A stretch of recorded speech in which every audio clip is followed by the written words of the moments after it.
Bona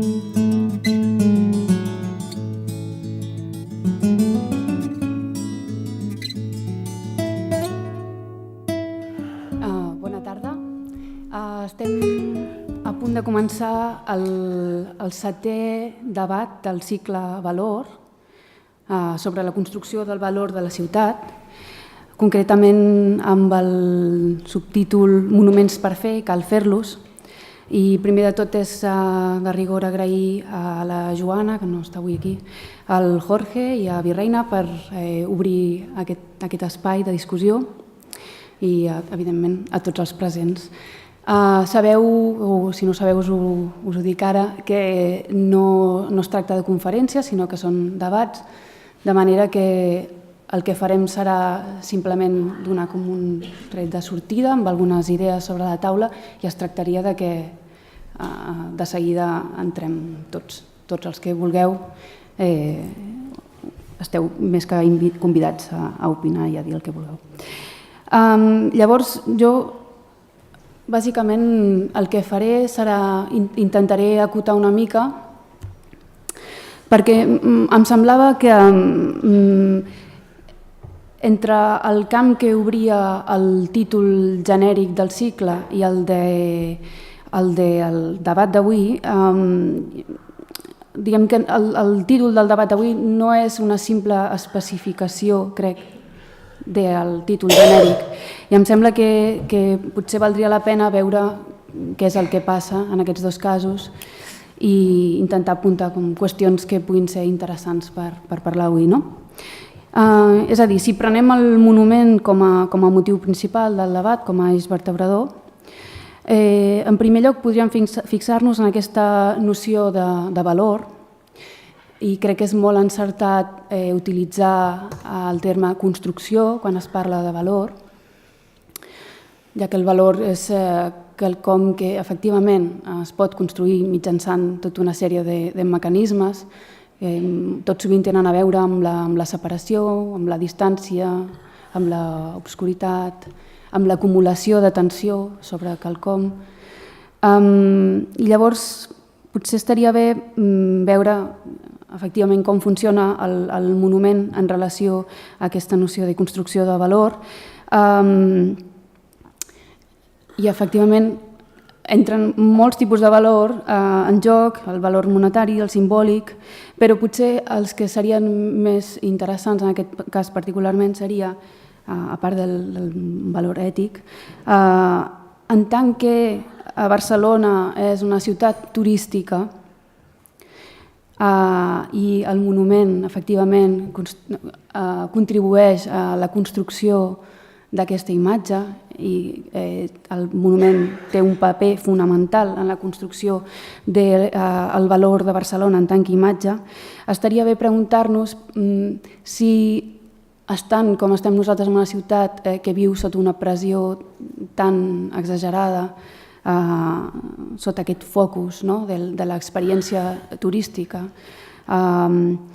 i el monument d'alguna manera formaria part d'aquest relat simplificador, si aquesta pressió no ens aboca en certa mesura a una paràlisi, si hi ha un rovellament de la possibilitat de fer determinats plantejaments a l'hora de ressignificar la ciutat, que segurament és el que de manera central ens hauria d'ocupar avui. És a dir, es podria fer una bestiesa com d'arribar al monument a Colom, per exemple, no? És a dir, clar, el fet que resulti tan impensable, quan potser tindria sentit parlar d'això, crec que parla d'aquest rovellament de la possibilitat. I abans li comentava al Jorge que potser faltaria una accepció més de valor, que encara potser no ha sortit, que és la de coratge, que potser és el que faria falta per parlar d'aquestes coses.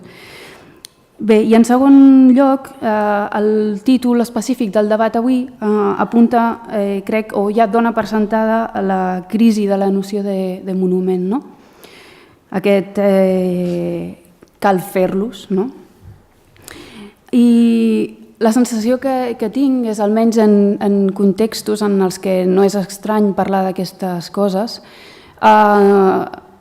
el debat sobre el monument a vegades sembla com un tros de bistec dur, no? Que el vas rosegant i se't fa una bola i com que ja està assimilat però no l'acabes d'empassar. No? I no sé, em pregunto de quina manera o qui pot estar avui en dia d'acord amb la lògica del monument, no? Amb el tipus de cristal·lització que el monument és. I efectivament hi ha gent, no? Si no, no seria una pregunta, però potser estaria bé pensar-hi. I en segon lloc, hi ha aquesta idea dels monuments per fer. Ens podríem preguntar quins són aquests monuments per fer, de qui són aquests monuments, qui els hauria de fer, i l'abstracte del debat d'avui s'apuntava a alguns monuments que potser podrien ser monuments per fer. Parlaven de la Barcelona anarquista, de la feminista, de la cooperativista, de l'espiritista, la popular, la fabril. I en tercer lloc, efectivament, si cal fer-los, no? En relació amb aquesta primera pregunta, i si no cal fer-los, què caldria fer, no? Què és el que es podria fer. I, bueno, abans de presentar qui està aquí assegut al meu costat ara mateix, potser podria apuntar algunes idees sueltes que se m'han acudit també preparant això. Una idea seria, per exemple, una possibilitat de que la immortalitat no fos la de les ànimes, sinó la dels cossos, no? És a dir, que retirar un monument de l'esfera pública segurament no resoldria la problemàtica, o no està clar que resoldria la problemàtica, d'acord? Perquè el fet és que la pervivència física d'allò que se'n retira fa que, en certa mesura, allò segueixi allà com una mena de fantasma, no? Del que un s'ha d'ocupar, que no és tan senzill obviar-lo. Després hi ha, en relació amb aquests cossos físics dels monuments dels que un no es pot lliurar fàcilment, potser una de les coses interessants que he vist plantejar en una conversa amb la Clémentine Delis, que va ser fins al 2015 directora del Museu de les Cultures del Món de Frankfurt. Ella, en relació amb aquesta herència problemàtica, no? Tots sabem que tota herència és una forma d'obediència, no? És a dir, un ha de decidir què és el que fa amb això. I ella parlava d'aquesta herència problemàtica de la que ella s'havia d'ocupar en el context d'aquest Museu de les Cultures del Món, tot objectes que venien d'un passat colonial. Ella plantejava la possibilitat d'una remediació, d'integrar aquests objectes problemàtics en contextos diferents o altres formes de convivència amb aquests objectes, no? Amb aquests cossos físics. Com a una manera menys senzilla, segurament, d'abordar aquestes qüestions, menys senzilla que simplement treure el problema de sobre la taula, no? I fer veure que no hi és. Jo recordo, per exemple, també amb una altra idea que m'ha passat pel cap, fins fa res vivia a Ciutat Vella i un dia passant per la part, diguem-ne, l'últim tram de la Via Laietana, vaig veure que hi havia tot un dispositiu policial amb tot de cotxes de la Guàrdia Urbana, com si hagués passat quelcom excepcional, i vaig veure que simplement el que passava és que havia estat vandalitzat el monument Antonio López, amb pintura vermella i una sèrie de cartells. I pensava que en realitat potser seria interessant aquesta escriptura a sobre de determinats monuments que són problemàtics, com a forma també de fer conviure diferents discursos. I bé, per últim, i també potser en relació amb això que acabo d'apuntar, m'interessen algunes de les coses que proposa Agamben a l'elogi de la profanació, com parla justament de la separació que cal perquè quelcom sigui sagrat, i de com hi ha aquesta operació de restituir a l'ús, no? I ell parla del contacte físic, no? Fins i tot, que és el que en certa mesura retorna coses que eren sagrades, que semblaven intocables, les retorna a l'esfera quotidiana del que és pensable, del que és utilitzable, del que està disponible en certa mesura, no? Doncs, bàsicament això, i ara senzillament introduiré. Tenim d'una banda a Manuel Delgado, que és antropòleg, professor universitari, és llicenciat en Història de l'Art i doctor en Antropologia per la UB. Forma part de la Junta Directiva de l'Institut Català d'Antropologia i segons, evidentment, tret d'internet, també, i Wikipedia, etc. Ha treballat especialment entorn de la construcció de l'etnicitat i les estratègies d'exclusió en marcs urbans, les representacions culturals a la ciutat i les noves formes de culte al món contemporani. Publica els seus textos amb molta assiduïtat, és a dir, al seu blog El cor de les aparences, i també se'l pot llegir a publicacions com el premiat El Animal Público. Ha participat i participa de manera activa a la vida política i pública d'aquest país i així buscant a les clavegueres d'internet he trobat que ha dit algunos dicen que tenemos que solucionar problemas y de hecho creo que deberíamos provocarlos, com a statement.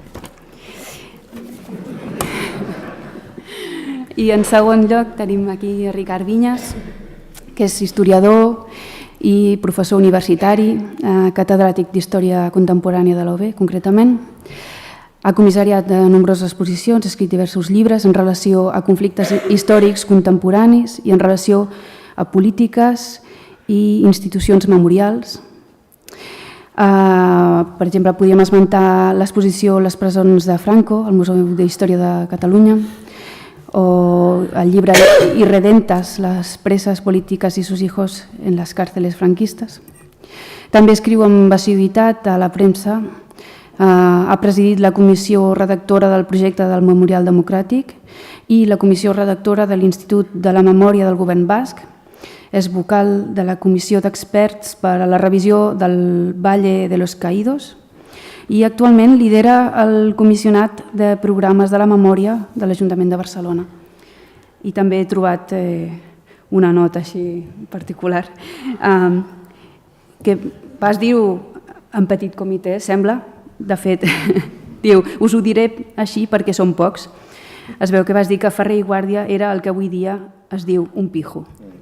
Sí que estem bé.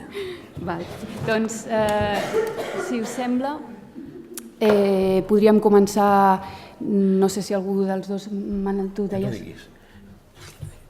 Doncs, endavant. Gràcies per comptar amb mi per aquesta trobada. Podeu veure que la meva situació tècnica a nivell de veu no és la idònia. Em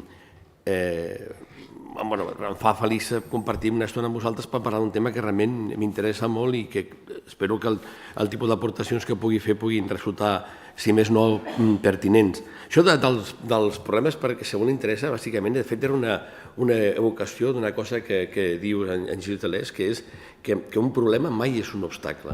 Un problema és la superació d'un obstacle.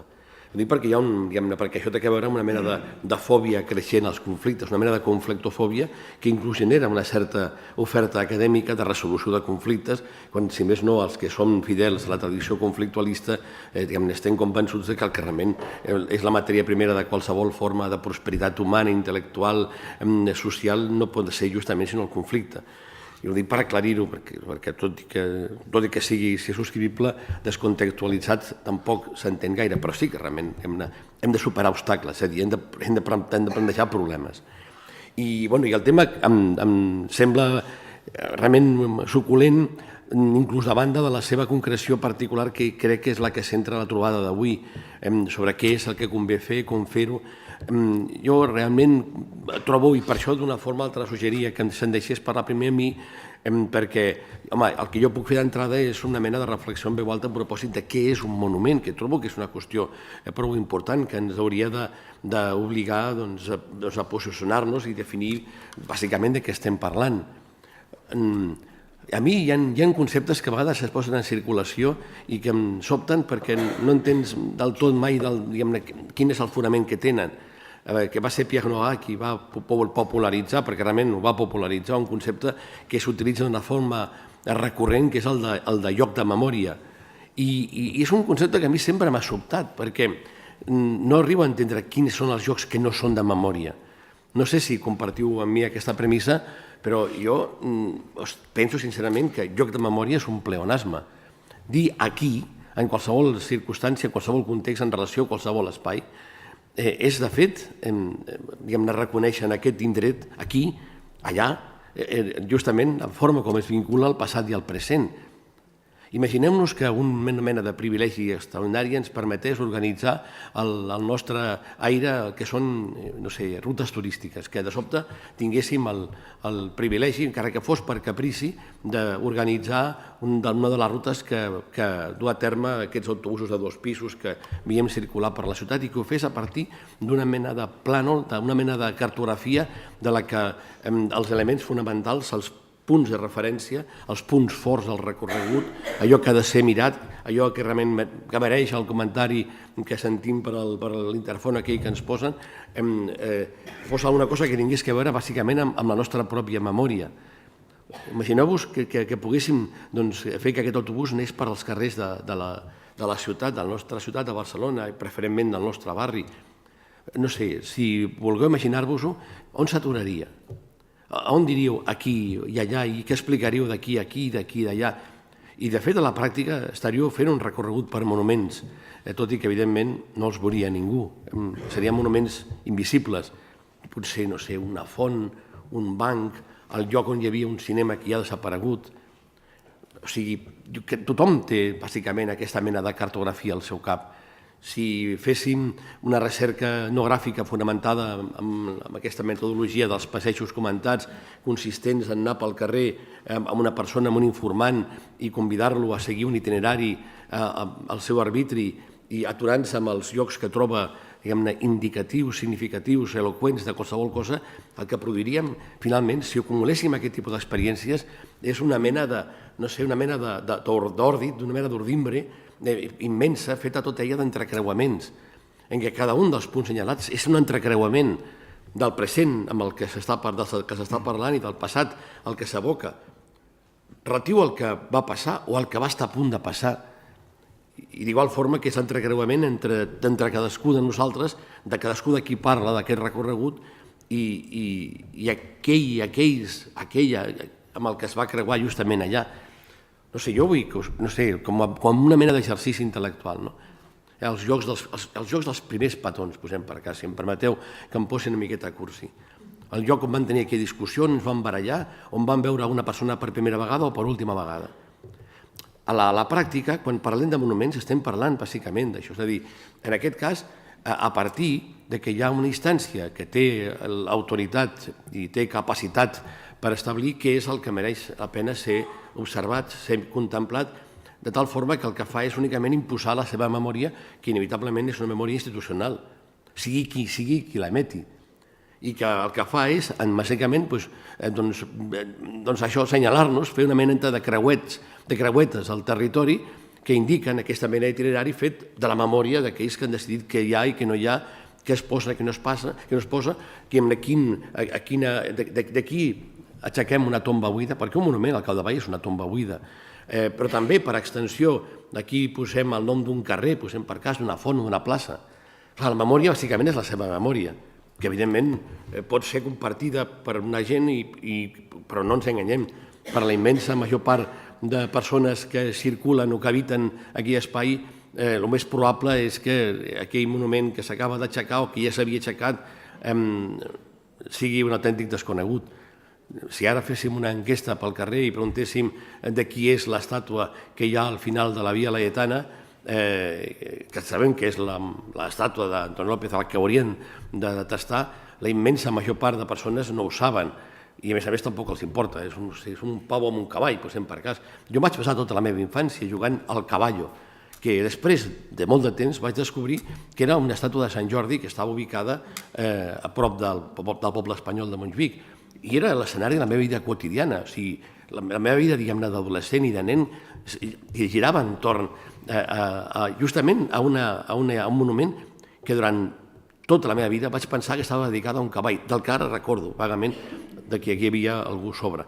Però era el cavall, o sigui, això és el que vull dir. Ara bé, pel que fa al monument, doncs bàsicament el monument des del punt de vista radical, diguem-ne, des del punt de vista explícit en què utilitzem la paraula per referir-nos a certs punts forts del territori que indiquen què és el que mereix sobreviure, una miqueta com la Puerta d'Alcalá, si em permeteu, l'al·lusió a la cançó de Suburbano, mírala, mírala, ahí está la Puerta d'Alcalá, viendo pasar el tiempo, la Puerta d'Alcalá. Doncs això bàsicament el que fa és establir el que Henri Lefebvre, que era al capdavall una mena de delegació del Palau. Lefebvre deia que el monument és una delegació del Palau, d'igual forma que la creu de terme, posem per cas, o les imatges religioses són una delegació, una mena, diguem-ne, de delegació de sucursal de l'església, de la catedral. Doncs el monument funciona igual. És bàsicament una delegació, una mena de sucursal del Palau, sigui qui sigui qui l'ocupa, que bàsicament és qui decideix què es posa i què no es posa. És a dir, el monument no té únicament com a funció embellir l'espai. Fixeu-vos bé, quan el monument és una obra d'art públic, a la pràctica funciona exactament igual, és una delegació del museu. Bàsicament és una mena de postulat que implica bàsicament la possibilitat de textualitzar l'espai urbà a partir d'elements forts que d'una forma o altra intentin, procurin, suggereixin algun tipus de centralització religiosa, política o cultural, que evidentment sempre funciona a partir bàsicament d'una obsessió que és la que sempre presideix qualsevol actuació en matèria urbana per part de qui poden actuar sobre l'espai urbà amb una certa autoritat, que és la de textualitzar-lo. És a dir, fer el que fem nosaltres, el que estava parlant ara, que és justament dotar a un determinat territori urbà d'una significació, d'un valor textual que evidentment no pot estar fet bàsicament sinó a partir d'una mena, diguem-ne, de retòrica, una mena de discurs, que evidentment per cadascú de nosaltres diu el que diu i que d'una forma o altra, sumat d'una forma infinita en tants d'altres, diu moltes coses, de tal forma que la pretensió de convertir-lo en un text únic és poc menys que impossible. Perquè el que tindríem, si fos així, si poguéssim treballar amb aquesta mena de xarxa de monuments que cadascú, cada individu, cada grup, de cada família, cada colla estableix, el que se'l sortiria és una mena de soroll poc menys que inextricable, perquè estaria feta de la sobreposició d'una multitud poc menys que infinita de discursos. El que fa bàsicament el poder cultural, el poder religiós o el poder polític és intentar imposar un discurs que intenti textualitzar en el sentit que li interessa aquest determinat espai, intentant bàsicament el que busca per extensió qualsevol forma d'intervenció urbana, que és clarificar. O sigui, qualsevol persona, qualsevol instància que intenti administrar una ciutat, davant del que té que sentir pavor, vertigen, és davant del que és la pròpia vida urbana, que és, per definició, incomprensible. Una mena de soroll, de rum-rum, que no significa res a costa de significar tantes coses. El que vol, bàsicament, és imposar-li algun tipus, de lògica textual que permeti dir això diu tal cosa, que és justament el que el vianant o l'habitant ha d'entendre, perquè, bàsicament, aquest monument és, bàsicament, no únicament un instrument, estètic, sinó també un instrument cognitiu i un instrument, pragmàtic, que té la funció, bàsicament, de dir-nos, mira, això és el que mereix ser recordat, i no allò altre. Això és el que... Perquè resulta de concebre l'usuari de l'espai urbà com una mena d'escolar perpetu, que no només ha de recordar, sinó que ha d'aprendre, amb la mesura en què cada un dels monuments està carregat d'un valor moral. Evidentment que pot ser el que sigui en funció de quines siguin les nostres respectives adaptacions polítiques, ideològiques, culturals o religioses. Evidentment, per una persona que sigui agnòstica, no sé, la creu que hi ha, la creu de Pedralbes, és irrellevant. És el que és tot un monument, que és, bàsicament, com a molt, a la pràctica, una mena de signe de puntuació. És més, un signe de puntuació que vol ser, bàsicament, un signe de puntuació de punt i a part, perquè utilitza justament la majúscula. Clar, el que serien aquesta mena de proliferació infinita de monuments microscòpics que ningú veu perquè només els reconeix aquell que els ha aixecat, el que hi ha és una mena, de pràctica pràctica massiva de la minúscula. El monument, en canvi, és la majúscula. És bàsicament la pretensió de solemnitat, de dir, cuidado, entens? Això, diguem-ne. Això és el que realment, això és el que et dignifica, desgraciat vianant. Sense aquest punt de referència, tu no series res. En el fons et deus, bàsicament, aquesta mena, diguem-ne, al capdavall d'ídol, que és justament el que representa, que dona sentit a la teva pròpia experiència. Això justament és el que explica, no ho dic perquè en aquest moment hi ha una exposició al CaixaForum que en parla, del que és el fenomen iconoclasta, que justament funciona a partir d'una obsessió, diguem-ne, absolutament expeditiva i exigent pel que fa a la seva voluntat destructiva d'anihilar qualsevol presència a l'espai d'elements que puguin ser inacceptables, perquè d'una forma o altra funcionen com un element de contaminació d'un espai que en principi, per la seva presència, acaba sent inassumible. L'iconoclàstia funciona així, i Barcelona, com sabeu, va ser testimoni especialment privilegiat d'un fenomen d'aquesta naturalesa, quan una bona part de l'art públic religiós va ser sistemàticament destruïda en 4 dies de juliol del 36, perquè s'entenia que aquella presència era inacceptable, embrutava l'espai fins al punt que calia una higienització radical d'ordre simbòlic que exigia exterminar qualsevol element que pogués desmentir el que s'entenia que havia de ser un espai, l'espai urbà. I el mateix va fer, evidentment, el franquisme, no cal dir-ho.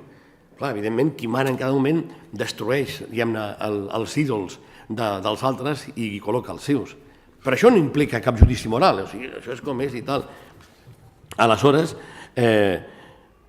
jo crec que no val la pena que li donem més voltes pel que fa a aquesta. Ara, si em permeteu un afegit amb temes del que representa que és el que hem de discutir ara, o sigui, jo crec que ha quedat clar què és el que estic dient quan estic dient que qui creu que té la potestat, la possibilitat de textualitzar un determinat espai urbà, aportant el que l'espai urbà mai aportarà, que és claritat, que és llegibilitat, ho fa amb els seus propis termes, obvi, tal com és previsible. Si em permeteu, al peu de pàgina, la gràcia està quan aquest tipus de treball és paradoxal. Ja sabeu, quan algú decideix posar-li plaça George Orwell a la primera plaça on hi ha justament una càmera de vigilància. És clar, és com una broma. Quan algú decideix aixecar un monument als afusellats del Camp de la Bota al terreny del Fòrum. O com aquí, com d'aquí uns metres algú col·loqui una placa d'homenatge al lloc on va morir assassinat Salvador Seguí davant de l'Hotel Barceló. I és clar, el que dius, realment importa molt on aixequeu els monuments, si el lloc on els aixequeu són bàsicament la contradicció vivent d'allò del que d'una forma o altra estem fent l'evocació honorífica. Jo crec que val la pena pensar no únicament què fem amb els monuments ni a qui els dediquem, sinó en qui tenim la barra de dedicar-los col·locant-los on els col·loquem. O sigui, és que res, entens? O sigui, és com col·locar un monument als lluitadors de la PA davant al vell mig d'una operació immobiliària especulativa. Esclar, és com una burla, perquè implica bàsicament en aquest cas justament aplicar aquest principi. Recorda això i després oblida-te'n, perquè és història, no és memòria. I ve aquí la diferència. Per desgràcia, els monuments no estan al servei de la memòria, estan al servei de la història, que sovint és gairebé el contrari, a no ser que algú pensi que és possible parlar de memòria històrica en sèrio. És un bon moment per deixar per ara. Si et sembla, Ricard, si vols fer la teva introducció. Sí, a veure, a mi m'interessa, crec que m'interessa parlar no només de la gestió, perquè, com deia en Manel, m'interessa parlar del monument perquè un comissionat és una àrea de pensament, també, que pensa precisament per decidir què és el que ha de gestionar, com ho ha de gestionar i què ha de fer. I, per tant, per poder gestionar cal tenir unes idees i una estructura d'allò que s'ha de gestionar, que en aquest cas, entre altres coses, doncs, sens dubte, que és el monument. I un monument, pràcticament, jo crec que s'ha dit tot, i bàsicament el que es poden anar afegint són certes obvietats, també, no? Però, a veure, un monument, en la mesura que és com un museu, pràcticament, un monument és una àrea de poder, és una àrea de poder polític. Una àrea de poder polític no necessàriament sempre institucional, és sovint. i majoritàriament institucional, però no només institucional, només cal que ens donem una volta per ciutats del món com per veure que hi ha monuments importants que no tenen cap participació institucional, sinó que al revés hi ha un predomini d'iniciativa popular important, tant a vegades relacionada amb esdeveniments polítics com no. Estic pensant, per exemple, en el que és el Memorial de Cromanyón a la ciutat de Buenos Aires en relació a la crema d'una discoteca i, per tant, a l'incendi d'una discoteca i, per tant, a la mort de molts nois i noies que no van poder sortir i que aquelles morts i aquells incendis es van produir per diversos elements de corrupció vinculats o que se suposaven vinculats a l'Ajuntament. Bé, una reacció popular a la qual creen aquell memorial que té una potència extraordinària o el que podria ser el memorial de Paine a 40 quilòmetres de la ciutat de Santiago de Chile i el procés social amb el qual es va generar aquell monument no institucional en el moment en el que es constitueix. I que tanmateix un i altre són espais de poder polític, d'un determinat poder polític, d'una expressió d'aquest poder polític que conviuen amb els altres elements que hi ha a la ciutat i que fins i tot desmenteixen o neguen o contradiuen aquests mateixos espais, sigui el de Cromanyón, sigui el de Paine, sigui el que sigui a la ciutat de París, a la ciutat de Buenos Aires o Santiago de Chile, perquè, és clar, pensar que estem en una societat en la qual el bonic i el que busquem és la puresa, la purificació, que tot estigui en el seu lloc i que no hi hagi contradiccions entre uns elements i uns altres, és pensar que això és Disneylàndia. Però el que és certíssim és que un monument, sempre, amb independència que estigui fomentat per les institucions públiques o si està fomentat per la mateixa iniciativa popular, doncs un monument té una voluntat d'exemplaritat i de grandesa i sobretot de perdurabilitat que forma part de la seva mateixa identitat. I així ho diuen els decrets constitutius dels monuments, siguin oficials o siguin les circulars que demanen aportacions per fer determinat monument. El que es demana és això, i això és el que expressa. Tenia la Mar de raó, Manuel Delgado, quan deia un monument el que està expressant és una mural, tal vegada. Estem parlant sempre de monuments bàsicament amb referències polítiques o sociopolítiques. És evident, un monument vol expressar això. Tanmateix, malgrat aquesta voluntat de perdurabilitat, aquesta voluntat d'exemplaritat, etc., de tots aquests elements que podem valorar com grandiloqüents, però que, compte, els podem valorar com a grandiloqüents. Jo els puc valorar també, evidentment, com a grandiloqüents, però la sorpresa és que hi ha una enorme demanda de monuments, des de posicions populars, des de les classes subalternes, a les quals moltes vegades s'ha de dir, compte, per què vols aquest monument, etc. Compte, perquè una cosa és el discurs que puguem fer des d'un punt de vista intel·lectual, teorètic, etc., que és bo, és convenient i és necessari, i una altra és la mateixa realitat que veiem que se'ns estan demanant monuments aquests d'aquí, aquells d'allà, aquells altres, el moviment gai, en fi, el que sigui. I per què? Home, doncs perquè aquesta cultura atàvica, si em permeteu dir d'aquesta manera, de això és important, això cal que perduri, això que nosaltres hem fet ha de saber-ho tothom.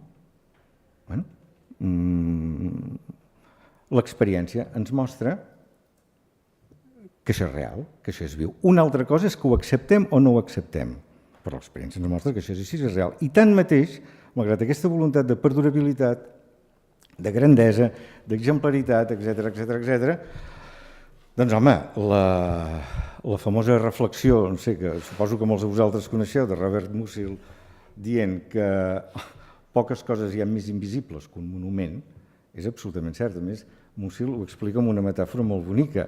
Diu que, clar, si un monument el que vol transmetre és exemplaritat, una determinada moralitat, uns principis, unes motivacions, bé, se suposa que ha de ser permeable a en el passejant, en el que mira, que pugui penetrar en aquest element. I el Musil diu, clar, en canvi, el monument té alguna cosa que fa que llisquem per per sobre d'ell de la mateixa manera, diu Musil, que una gota d'aigua llisca per damunt d'una taca d'oli. És brutal, és una de les desautoritzacions més importants que un pot tenir sobre el que és un monument, i tanmateix es segueixen demanant monuments des de diferents sectors, des dels sectors dominants i des dels sectors subalterns. Una altra cosa és la gestió d'aquests monuments. No? Clar, en tot això, jo gosaria dir que el més interessant és observar els processos socials en els quals es generen aquests monuments i el diàleg que es manté en aquests monuments. No? Perquè conserven memòria. Per exemple, fa un moment Manuel Delgado apel·lava amb tota raó a aquella febre iconoclasta d'aquells dies de juliol de 1936, els quals la hecatombe religiosa va ser extraordinària, els monuments religiosos de l'art públic van anar tots per terra, etc., excepte un. Va dir un monument a Barcelona, un monument religiós, un dels més importants, que no va anar a terra, el monument a mossèn Cinto Verdaguer. Aquest no va anar a terra. I això que, si m'ho permeteu dir, a mossèn Cinto, des d'allí dalt, recordeu, no? En diagonal Passeig de Sant Joan, veia el que estava passant a l'església de les Saleses, amb tots aquells les pobres restes de cadàvers i despulles del cementiri intern de les religioses que estaven allí exposats. No? Costava res, anar a la columna aquella amb un mossèn Cinto i fotre-la a l'aire. Perquè no es va tocar. En canvi, el monument Antonio López va anar a l'aigua de seguir. A l'aigua no, vull dir, va ser una corda al coll, va ser tibat amb cotxes i va ser derogat. Anys després, jo soc d'aquell barri, no l'Antonio López del de dalt, de l'Eixample, i quan jo tenia, em sembla que, no sé, 18-19 anys, o sigui, fa molts anys, aquelles inquietuds que estem de jove, no? Perquè ho explicava, no, és que mossèn Cinto no el van tocar, i preguntava aquells que, com que eres del barri, sabies el Gallinot, el tal, el qual, que era de la porteria, que havia sigut de la CNT, l'altre que treballava al Mercat de la Concepció descarregant, un que havia fet de bastatge, etc., que estaven les porteries allí, i preguntaves, i el Verdaguer què? I deien, no, és que era dels nostres. Cosa absurda. Absurda? No, absurda no, paradoxal. Que les coses no quadren i per què haurien de quadrar. Verdaguer era la cosa més carca quan pensem que ens puguem trobar. Ara bé, Verdaguer representava la rebel·lió popular, sobretot amb la seva desautorització del bisbe, etc., els conflictes que va tenir amb el marquès, amb els López, etc. Bé, explico aquesta anècdota per dir que tot realment és confús, que els monuments, el que és important per analitzar la funció que tenen és veure el procés social amb els quals s'han construït, amb els quals s'han mantingut i, per tant, observar, veure quina és la mena de diàleg que la ciutadania ha mantingut amb aquell monument. I hi ha monuments que la ciutadania mai a la seva punyetera vida ha mantingut cap diàleg. N'hi ha d'altres que han mantingut un diàleg intens. N'hi ha d'altres que, segons les conjuntures polítiques i socials, s'han mantingut uns diàlegs o uns altres. I d'aquests en tenim a Barcelona. El monument a la Victòria a la plaça del Llapis, el 5 d'Oros, ha sigut un moment amb el qual la ciutadania sempre hi ha anat dialogant, en unes èpoques més intenses que unes altres. A l'any 44 s'hi va posar un petardo, una petita bomba. Era una mena de diàleg. Les manifestacions dels anys 60, moltes d'elles acabaven allà. Tenim testimonis fotogràfics de com havia estat pintada aquella estàtua, etc. Amb el monument Antonio López hi ha mantingut un diàleg la ciutadania, sigui grafitant-lo, sigui vandalitzant-lo, que seria una manera d'expressar negativament, per mi massa negativament, en molts casos, el que és el conflicte. El conflicte és una realitat que no ha de ser amagada, que existeix, el que ha de ser gestionat, però no amagat, etc. Tenim diferents diàlegs que depenen sovint d'aquestes conjuntures socials. Ara,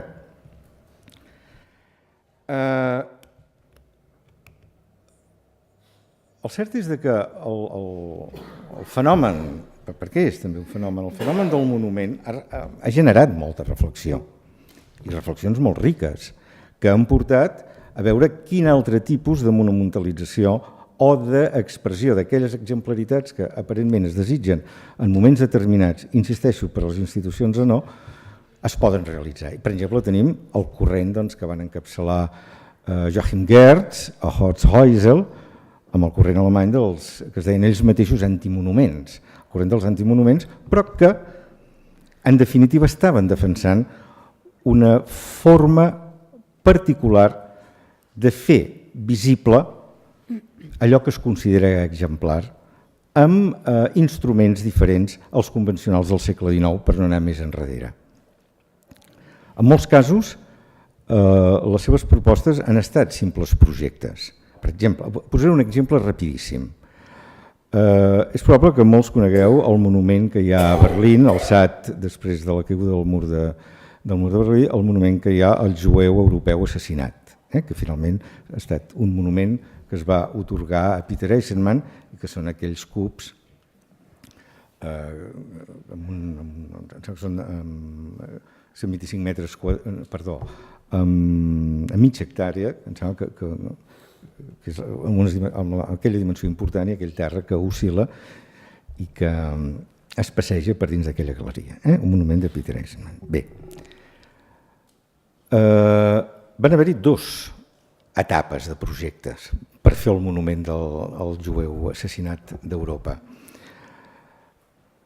En la primera tongada, un dels monuments més discutits i que va causar més estupor va ser justament el que va presentar Horst Heusel, un dels que encapçalava el corrent dels antimonuments. Heusel es va plantejar el següent: voleu un monument de debò a l'assassinat massiu de jueus, de gitanos, etc. La seva proposta va consistir en el següent. Sabia perfectament que no realitzaria mai. Va consistir en que s'havien de posar 4 grans pilars d'un formigó particular, duríssim, 4 grans pilars al voltant de la porta de Brandenburg. Aquests 4 pilars portaven inscrits els noms dels camps d'extermini. A continuació, es posaven càrregues de dinamita al voltant de la porta de Brandenburg, de tal manera que es calculava que l'explosió fes caure la runa, no pas a la quinta forca, com podia haver passat, sinó que fer una explosió controlada que caigués allí mateix. Es feien explotar les càrregues de dinamita, la porta de Brandenburg, el símbol nacional per excel·lència alemany, queia, i damunt de les runes s'alçaven els 4 pilars amb els camps d'extermini.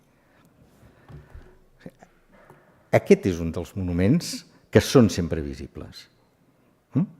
Era un projecte que forçava una reflexió. Evidentment no es va fer, avui està exposat al MoMA, però és molt ric, és molt dens. Després va sortir una cosa relativament convencional com és la de Peter Eisenman, per cert, del mateix autor de la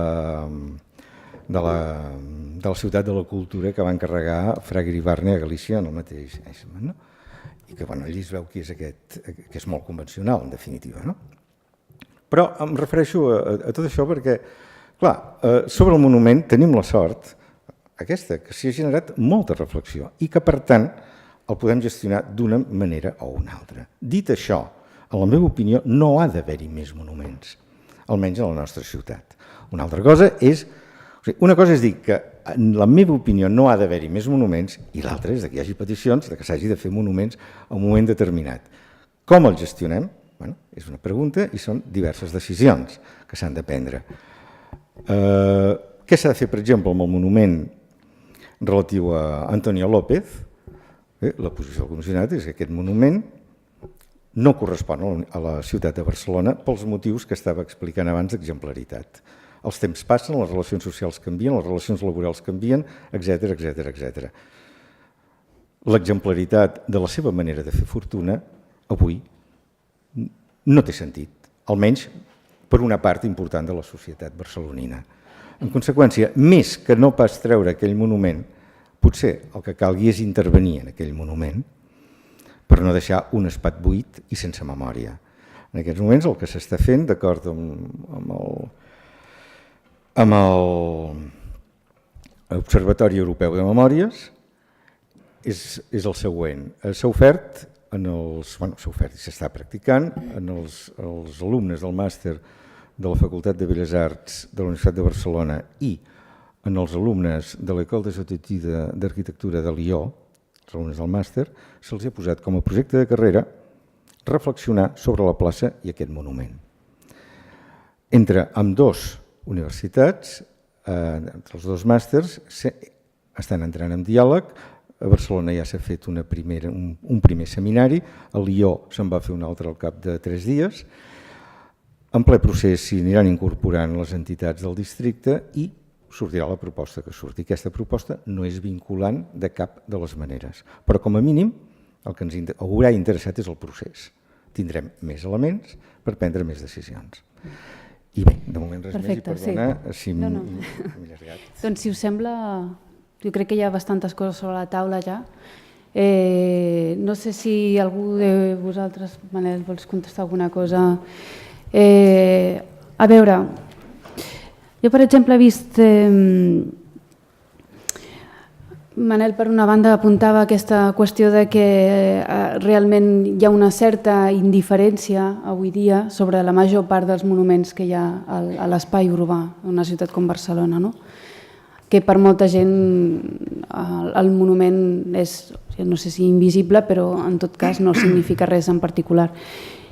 Llavors, potser la pregunta s'hauria de centrar només en què passa en aquests casos, com el que comentava Ricard també, en els que sí que se sap, sí que es coneix a què fa referència aquell monument i hi ha una certa problemàtica, no? Al voltant de si aquell monument hauria de ser allà, no hauria de ser allà o què s'hauria de fer amb ell. I d'altra banda, Ricard, has introduït aquesta qüestió de la subalternitat i has indicat que les classes populars exigeixen monuments, no? Clar, no sé, potser la pregunta seria qui ha de fer aquests monuments, no? És a dir... Perdó, jo no he dit que les classes populars exigeixin monuments. Jo he dit que hi ha moltes peticions, que hi ha bastantes peticions de monuments per banda de grups subalterns no institucionals, que és diferent. O sigui, no hi ha una demanda massiva de monuments per part del poble. No, jo no he dit això. D'acord. Perfecte. Bueno, jo no dic que els monuments no tinguin significat, dic que el significat que se'ls atribueix des de les pràctiques constitucionàries no té per què ser. A més, a les vegades és el que d'una forma o altra qui ha instat la seva instal·lació volia que tingués. D'igual forma que poden haver-hi elements aparentment prosaics, per exemple, una palmera que puguin assolir justament per l'ús excepcional que ha rebut en certa oportunitat un valor monumental. I estic pensant bàsicament, ho dic perquè l'altre dia vaig estar amb la plaça de la Palmera, al parc de la Palmera de Sant Adrià del Besòs, justament per evocar el que havien estat la revolta de l'octubre del 90. Però és un exemple. O sigui, jo dic que cadascú sap a la seva pròpia experiència quins són els monuments de la seva vida. Si cadascú de vosaltres us demanés on jugàveu quan éreu petits, és molt possible que aparegui un monument i estic segur que aquest monument està carregat d'una significació personal intensa, íntima. Però això no vol dir que sapigueu a qui s'ha dedicat el monument, que només prova és que no ho sabeu i que si ho sabeu, d'una forma o altra correspongui a algú que no sabeu qui és ni us interessi. Però clar, els punts forts del paisatge urbà evidentment són objecte d'una apropiació per part de les pràctiques ordinàries i en aquest sentit, clar que tenen un significat, però el que dic és que no tenen per què tenir el significat que el nomenclàtor, per exemple, d'un carrer volia que tingués el carrer quan se li va posar aquest nom i no un altre. Un altre exemple, que és la diferència entre monument amb el sentit de lloc on realment es diposita una certa memòria i monument amb el sentit de monument històric que d'una forma o altra suggereix, acaba apuntant la idea de que d'una forma o altra el passat ha quedat congelat, ha quedat convertit en pedra i ho tenim ben a prop, travessant les Rambles una miqueta més a baix amb aquesta cosa tremenda que eren les petjades de les putes al voltant del restaurant Amaya. Jo recordo que per mi era un orgull portar a la gent que venia a Barcelona i mostrar-li aquella expressió viva i tal. Ara no sé què han fet, crec que les han posat en marbre i les tenen dintre d'un hotel, clar. Evidentment no estem parlant del mateix. És a dir, moltes vegades monumentalitzar una cosa implica automàticament matar-la. Quan parlem d'un centre històric i diem que ha estat monumentalitzat, automàticament estem dient que el que està bàsicament és mort. O sigui que ja és un cadàver en formol. Jorge, volies... Se'm sent? Sí. Jo crec que estem davant d'una contradicció. Per una banda, jo crec que tots i totes som conscients de que realment quin sentit té fer un monument de classe, per exemple, o un monument de gènere o de les lluites dels col·lectius LGTBI, etc. Ningú s'imagina, això ara ho comentàvem abans d'entrar, recordo que a Madrid va haver-hi una conversa d'un grup de persones que deien que calia fer un monument a la lesbiana, no? I clar, t'imagines un monument a la lesbiana, i com cony es fa un monument a la lesbiana? És a dir, posem una dona, deien, i com sé que és lesbiana? Llavors, de cop i volta, clar, ens trobem que realment la simbolització de l'espai, diguem, a través de memòries de classe o memòries de lluita, realment no té sentit pel que justament acabeu d'apuntar, o Manuel l'acaba de dir, no? En el sentit que si posem el monument el que fem és invisibilitzar les raons per les quals hi ha aquella figura, no? La qüestió llavors és, llavors no fem més monuments, diu el Ricard, no? Llavors ens quedem amb els que tenim. I llavors ens hem de passar desenes d'anys, dècades, amb els monuments que tenim, que realment, com tu mateix indiques, per exemple, en el cas del López López, no ens representa. Llavors, d'acord, dius tu, intervenir el monument, ens diuen vàndals. Hi ha lleis que ens detenen perquè intervenim al monument. Llavors, només hem d'esperar l'autorització de l'Ajuntament per fer una intervenció en un espai, en aquest monument, perquè si no la demano, em detenen. Llavors, crec que aquí en vivim un punt de contradicció que m'agradaria a tots tres, us ho demano, perquè a més si heu treballat aquests temes, una certa posició. No, com a tessitura seria interessant figurar, aquest seria el punt de partida, és a dir, no fem més monuments. D'acord. Què es podria fer a continuació? Des del comissionat, per exemple.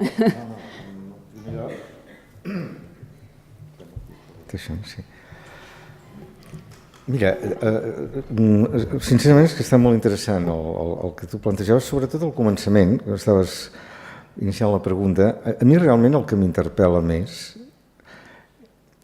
és el per què hi ha aquesta necessitat de monument. Quan tu em deies, hi ha un col·lectiu que demanava un monument a la lesbiana i trobaríem altres col·lectius que forma part d'això que jo deia, és que hi ha col·lectius individuals que estan demanant monuments diversos. I a mi el que m'interpel·la, tinc raons per saber el per què, però també tinc molts dubtes, és el per què humanament hi ha aquesta demanda de perdurabilitat, de manteniment, d'exemplaritat. Això és el que més m'interpel·la, no? Però s'ha de fer alguna cosa respecte a la ciutat, hi ha monuments, hi ha peticions. Certament ja he dit que no sóc partidari de fer més monuments i he afegit que una cosa és no ser partidari i l'altra és que et trobis en una tessitura que per qualsevol motiu hi hagi una demanda, sigui d'un monument, sigui d'un memorial. Aleshores en parlem. Ara, sí que certament no veig que s'hagi de fer cap més monumentalització, a no ser que tinguem un concepte distint d'aquesta monumentalització, que és com veiem que estan començant a aparèixer determinats elements, que no són equipaments, que no són monuments, però que són exemplaritats en moviment. Per exemple, el monument a l'esclavatge, el monument a l'abolició de l'esclavatge de la ciutat de Nantes no és un monument en el sentit que un monument està damunt d'una peana i tens una escultura, sinó que és una obra arquitectònica amb diverses evocacions que busca la ratlla del mar, perquè el mar té a veure amb l'esclavatge. En definitiva, que és un espai en el qual, un espai, en definitiva, monumental dins de la ciutat de Nantes, en el que les persones poden anar a passejar, poden entrar-hi, poden, si volen, reflexionar, o simplement poden anar a passejar el gos i passar de tot, també, Això sempre hi serà. És a dir, aquella part de la ciutadania que per motius diversos doncs no manté un diàleg, no manté un interès, sempre hi serà, és una realitat. Una altra part, una part participativa que desitja el monument aquest o l'altre o el de més allà, és una part a la qual des de la institucionalitat s'hi ha de mantenir un diàleg, que ja veurem on arriba, però s'ha de mantenir un diàleg. Jo soc partidari, afortunadament tenim poques situacions d'aquestes a Barcelona, però jo soc molt més partidari d'intervenir en un espai monumentalitzat que no pas desertitzar aquell espai i que s'esborri ni que sigui la memòria quotidiana de que jo cada dia quan anava a prendre cafè passava aquell monument, ja no el veia, però caram, ara que no el veig, hòstia, estic preocupadíssim perquè ja no hi és, que això és el que ha passat moltes vegades, no sabria dir-te més. En primer lloc, voldria reconèixer, reconec que no tinc simpatia als monuments amb les seves pretensions de solemnitat, perquè les majúscules no m'agraden en realitat. Hi ha un conte d'Oscar Wilde, que segurament coneixeu, que parla d'un príncep que tenia una estàtua i que finalment acabava d'arribar a la conclusió que el millor que podia tenir com a finalitat és que es caiguessin els coloms. Però això no vol dir que no tingui... He de reconèixer que hi ha un monument que sí que m'ha commogut, que pot ser l'únic, que és el monument a Walter Benjamin a Portbou. Ho dic perquè no es vegi com una impugnació a la globalitat, sinó com una excepció en què qui sigui que concebís el monument ha aconseguit aquest objecte de fer-te entendre de què es tractava. Després, diverses coses. En primer lloc, en aquesta ciutat passen coses molt rares. Hi ha gent que vol fer monument a la lesbiana desconeguda. Em sembla fantàstic. Però, francament, a mi el que m'estranya, bàsicament, és que ningú tingui la idea de fer el que hi ha a qualsevol ciutat europea que hagi patit del feixisme, que bàsicament és un espai dedicat a la resistència. O sigui, aquí no hi és. Quan es va cedir el castell de Montjuïc, el Clos va dir que havia de ser un museu de la pau. I ara, què pensen fer amb la Model? O sigui, aquí hi ha hagut lesbianes, el que no hi ha hagut mai és franquisme. No hi ha hagut franquisme. Veus? Els jocs de memòria són jocs d'oblit, entens? L'important no és aquí no li aixeques un monument. Faran, bàsicament, de 4 dies, un monument a la Peixatera, seguríssim, perquè ha hagut obra que és pertinent. Però un moviment a les víctimes del franquisme, evidentment hi ha el del Camp de la Bota, discret, d'altra banda. Comparat amb el que tenen els morts de 1714, és curiós que hagin de passar 3 segles perquè una massacre massiva com la que va conèixer aquesta ciutat a les platges de Barcelona tingui la seva memòria. No hi ha cap flama permanentment encesa per als morts del Camp de la Bota. Però realment aquesta és la moraleja. O sigui, com es pot entendre que en lloc d'Espanya pràcticament hi hagi pràcticament cap monument, cap espai dedicat a la memòria de la resistència antifranquista, de la resistència antifeixista. Fa poc vaig estar de vacances a Kaunas, i està a Lituània, i tenen com a París, com a Praga, monument a la resistència antifeixista. Aquí no és que no hi hagués resistència antifeixista, és que no existia el feixisme. El franquisme és com una mena de buit que és millor no recordar-nos-ho. Sobretot perquè les coses lliguen i perquè... Sabeu per què no hi ha monuments, per què no hi ha cap record del feixisme? Perquè ens en recordem molt bé. Aquesta és la qüestió. Entens? Aquí està la paradoxa. No hi ha monuments perquè no calen, ja ens en recordem. Però realment...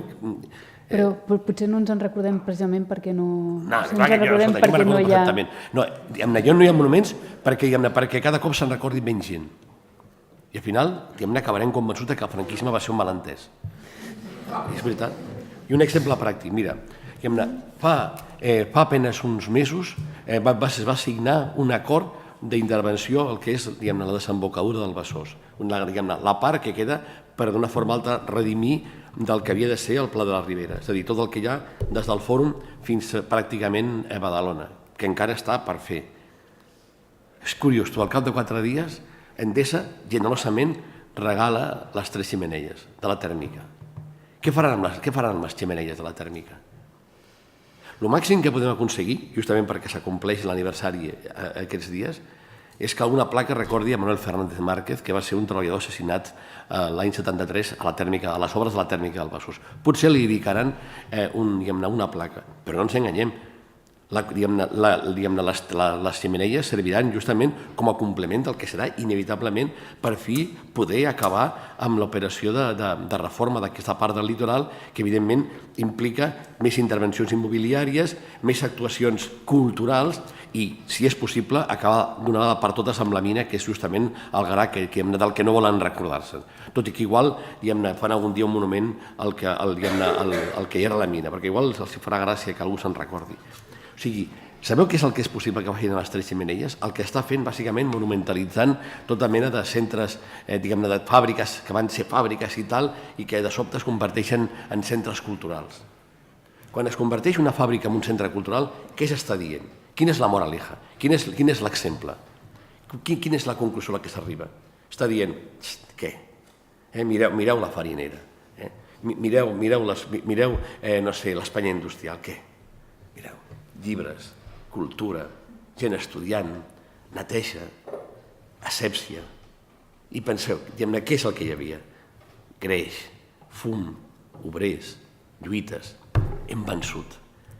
Això justament pertany al passat. Mireu, hem aconseguit superar el que havia sigut la Barcelona de les lluites, finalment hem aconseguit que acabi triomfant la Barcelona escèptica, amable, de la cultura, del saber i tal. O sigui, clar, i evidentment com a acompanyament d'operacions immobiliàries.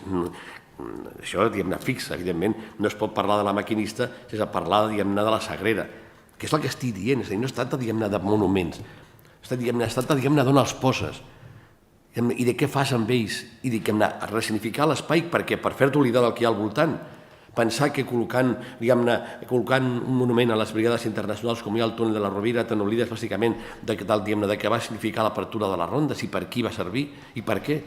O sigui, que al capdavall aixecar monuments guais pels nostres, a la pràctica significaria fer-se perdonar. Significaria dir, ja sé que ens hem convertit que això és una puta merda, però quan mínim la memòria la conservem. O sigui, aquesta és la paradoxa que estic assenyalant. Recordeu, acabo d'assenyalar-lo, aneu-vos aquí. Penseu què significa la placa dedicada a Salvador Seguí davant de l'Hotel Barceló. De què es tracta? D'oblidar? Perdó, de recordar o d'oblidar?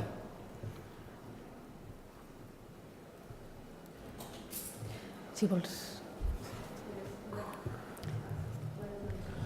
Hacer una comparación que, bueno, puede ser también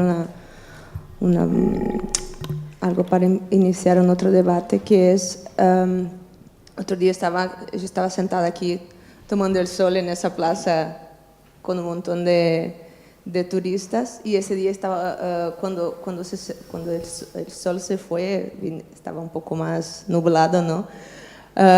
Empezaron los chicos a jugar el cricket y una rueda de hombres que estaban bebiendo y tal. Y entonces un señor, un español, me dijo, es un absurdo que un lugar como ese sea utilizado para eso, que vengan los niños a jugar el cricket y que vengan esos, bueno, no interesa qué, a beber aquí. Y después se quejó que el MACBA, que debería ser valorado como un museo, es la verdad, la gente se recuerda de él por los skaters. Y yo le pregunté, señor, yo soy brasileña, ¿qué le parece si tengo que pasar todos los días por el Colón ahí, ¿no? Apuntando, que la gente saque fotos como si fuera lo mejor del mundo y que sea un símbolo de Barcelona eso? No sé, no sé lo que piensan los chicos que juegan cricket sobre no tener espacio para jugar, pero a mí me ofende, y me imagino que a muchos latinos les ofenda, y por lo que ya escuché muchas veces, a muchos catalanes también les ofende estar ahí. Pero nadie cuestiona el hecho de que está un monumento hace muchos años, que se hace mucha propaganda encima de él y que venga tanta gente de tantos países a sacar fotos de eso. Y eso lo comento porque cuando fui a Londres y he visto toda nuestra riqueza dentro de un museo, pero es gratis, tú puedes entrar cuando quieras. La gente de Brasil no puede ir, no tiene dinero para ir a Londres, mirar nuestra riqueza que está dentro del Museo Nacional. ¿Sabe? Así como, ¿a quién beneficia el hecho de que esté ahí el Colón apuntando que te hemos colonizado?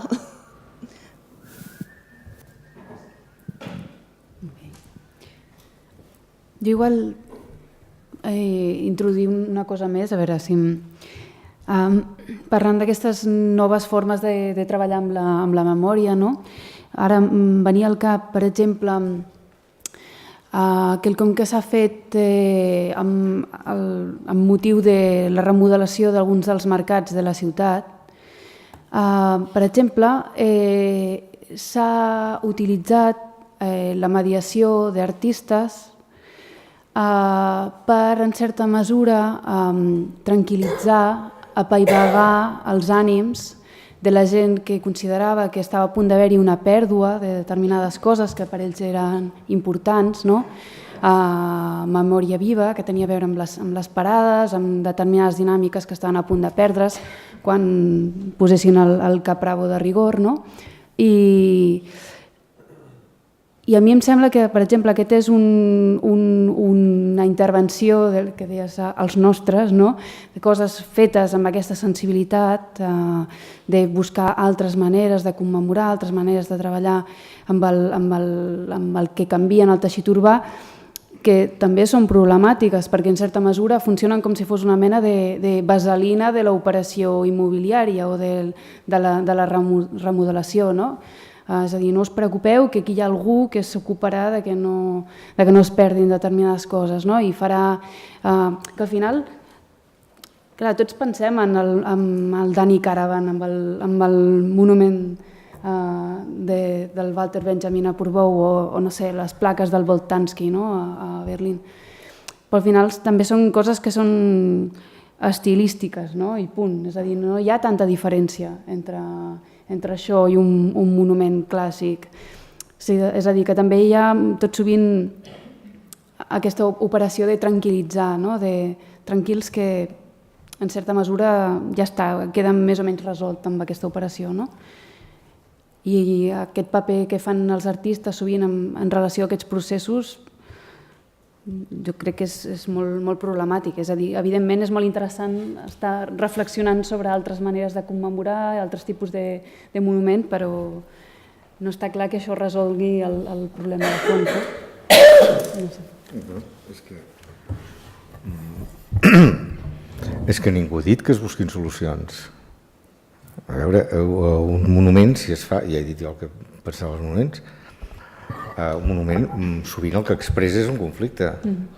Un conflicte, hi ha una gent que l'ha volgut aixecar i que hi ha una altra gent de l'ordre que sigui que no s'ha identificat amb aquell monument, és a dir, un monument, en la mesura que és un espai de poder polític, és també un espai totèmic, però al mateix temps és un espai tabú.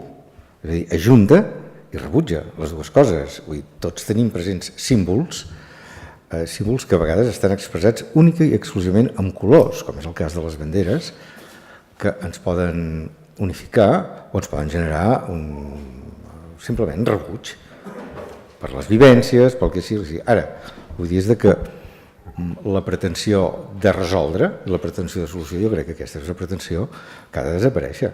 El que cal és la pretensió d'organitzar i de gestionar bé i d'assolir el màxim de representativitat que pugui haver-hi. Per un altre motiu, també.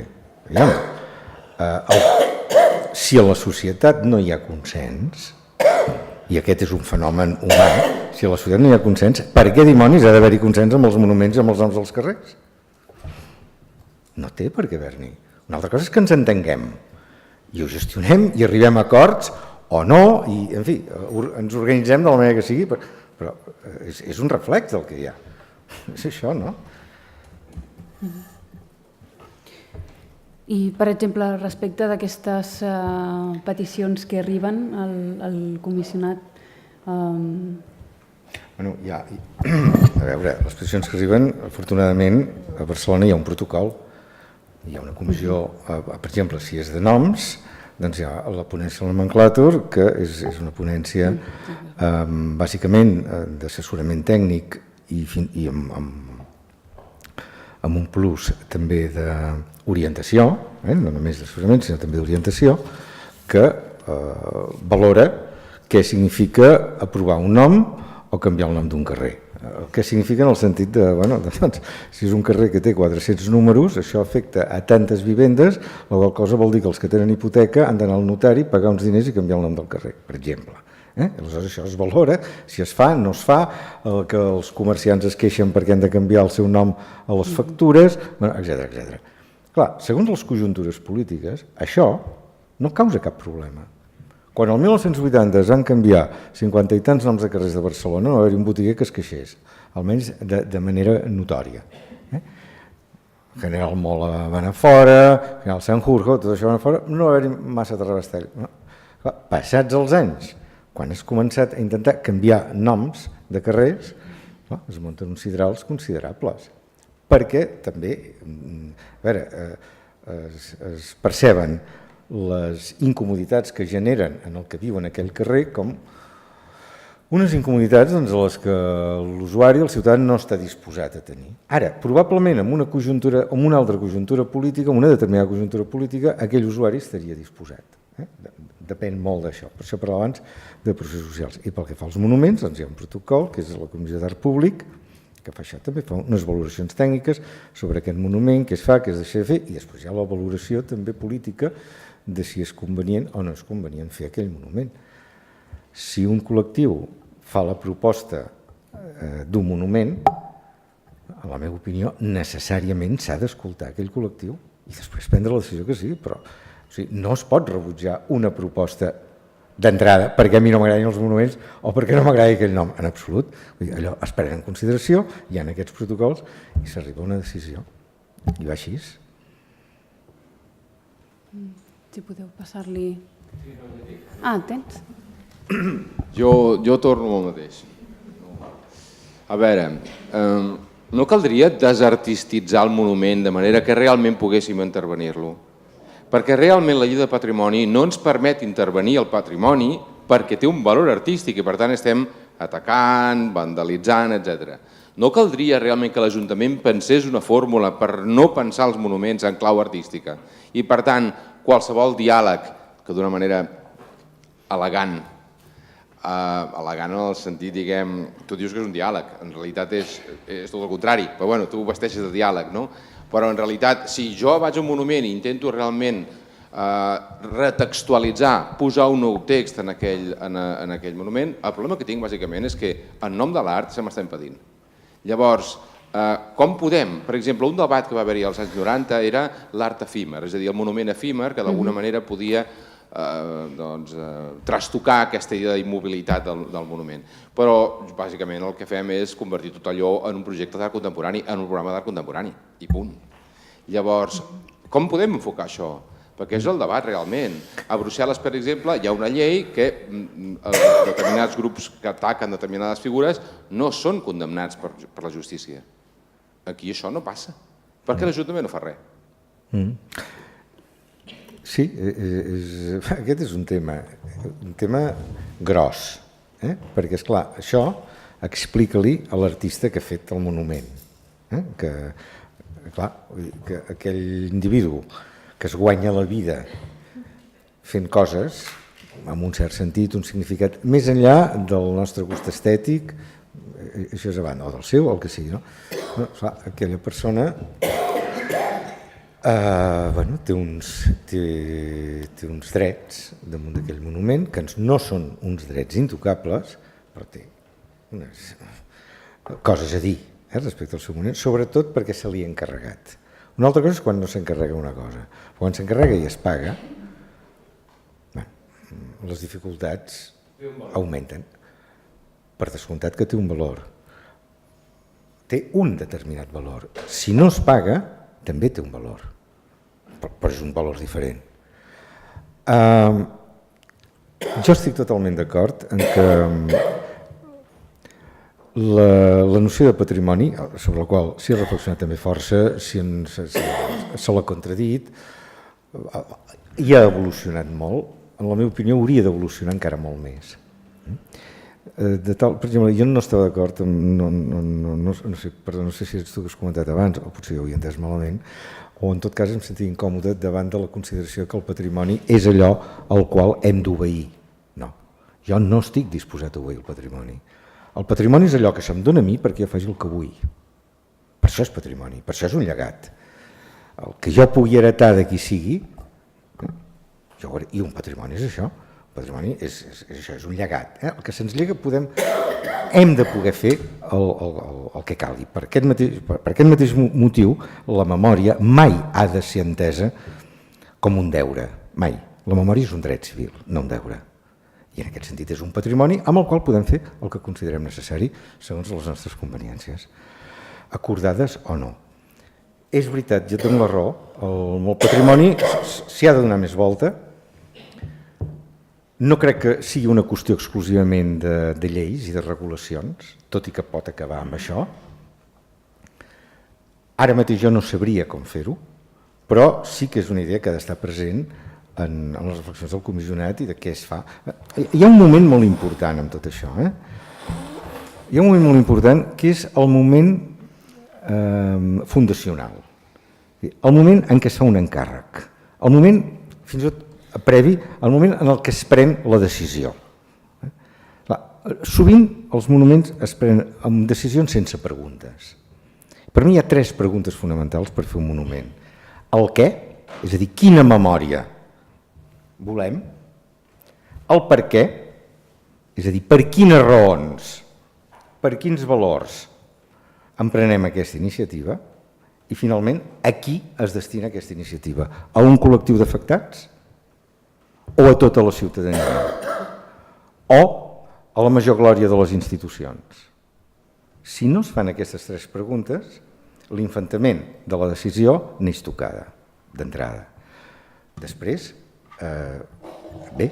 coses tan prosaiques com per quina línia optes. Per exemple, per una línia convencional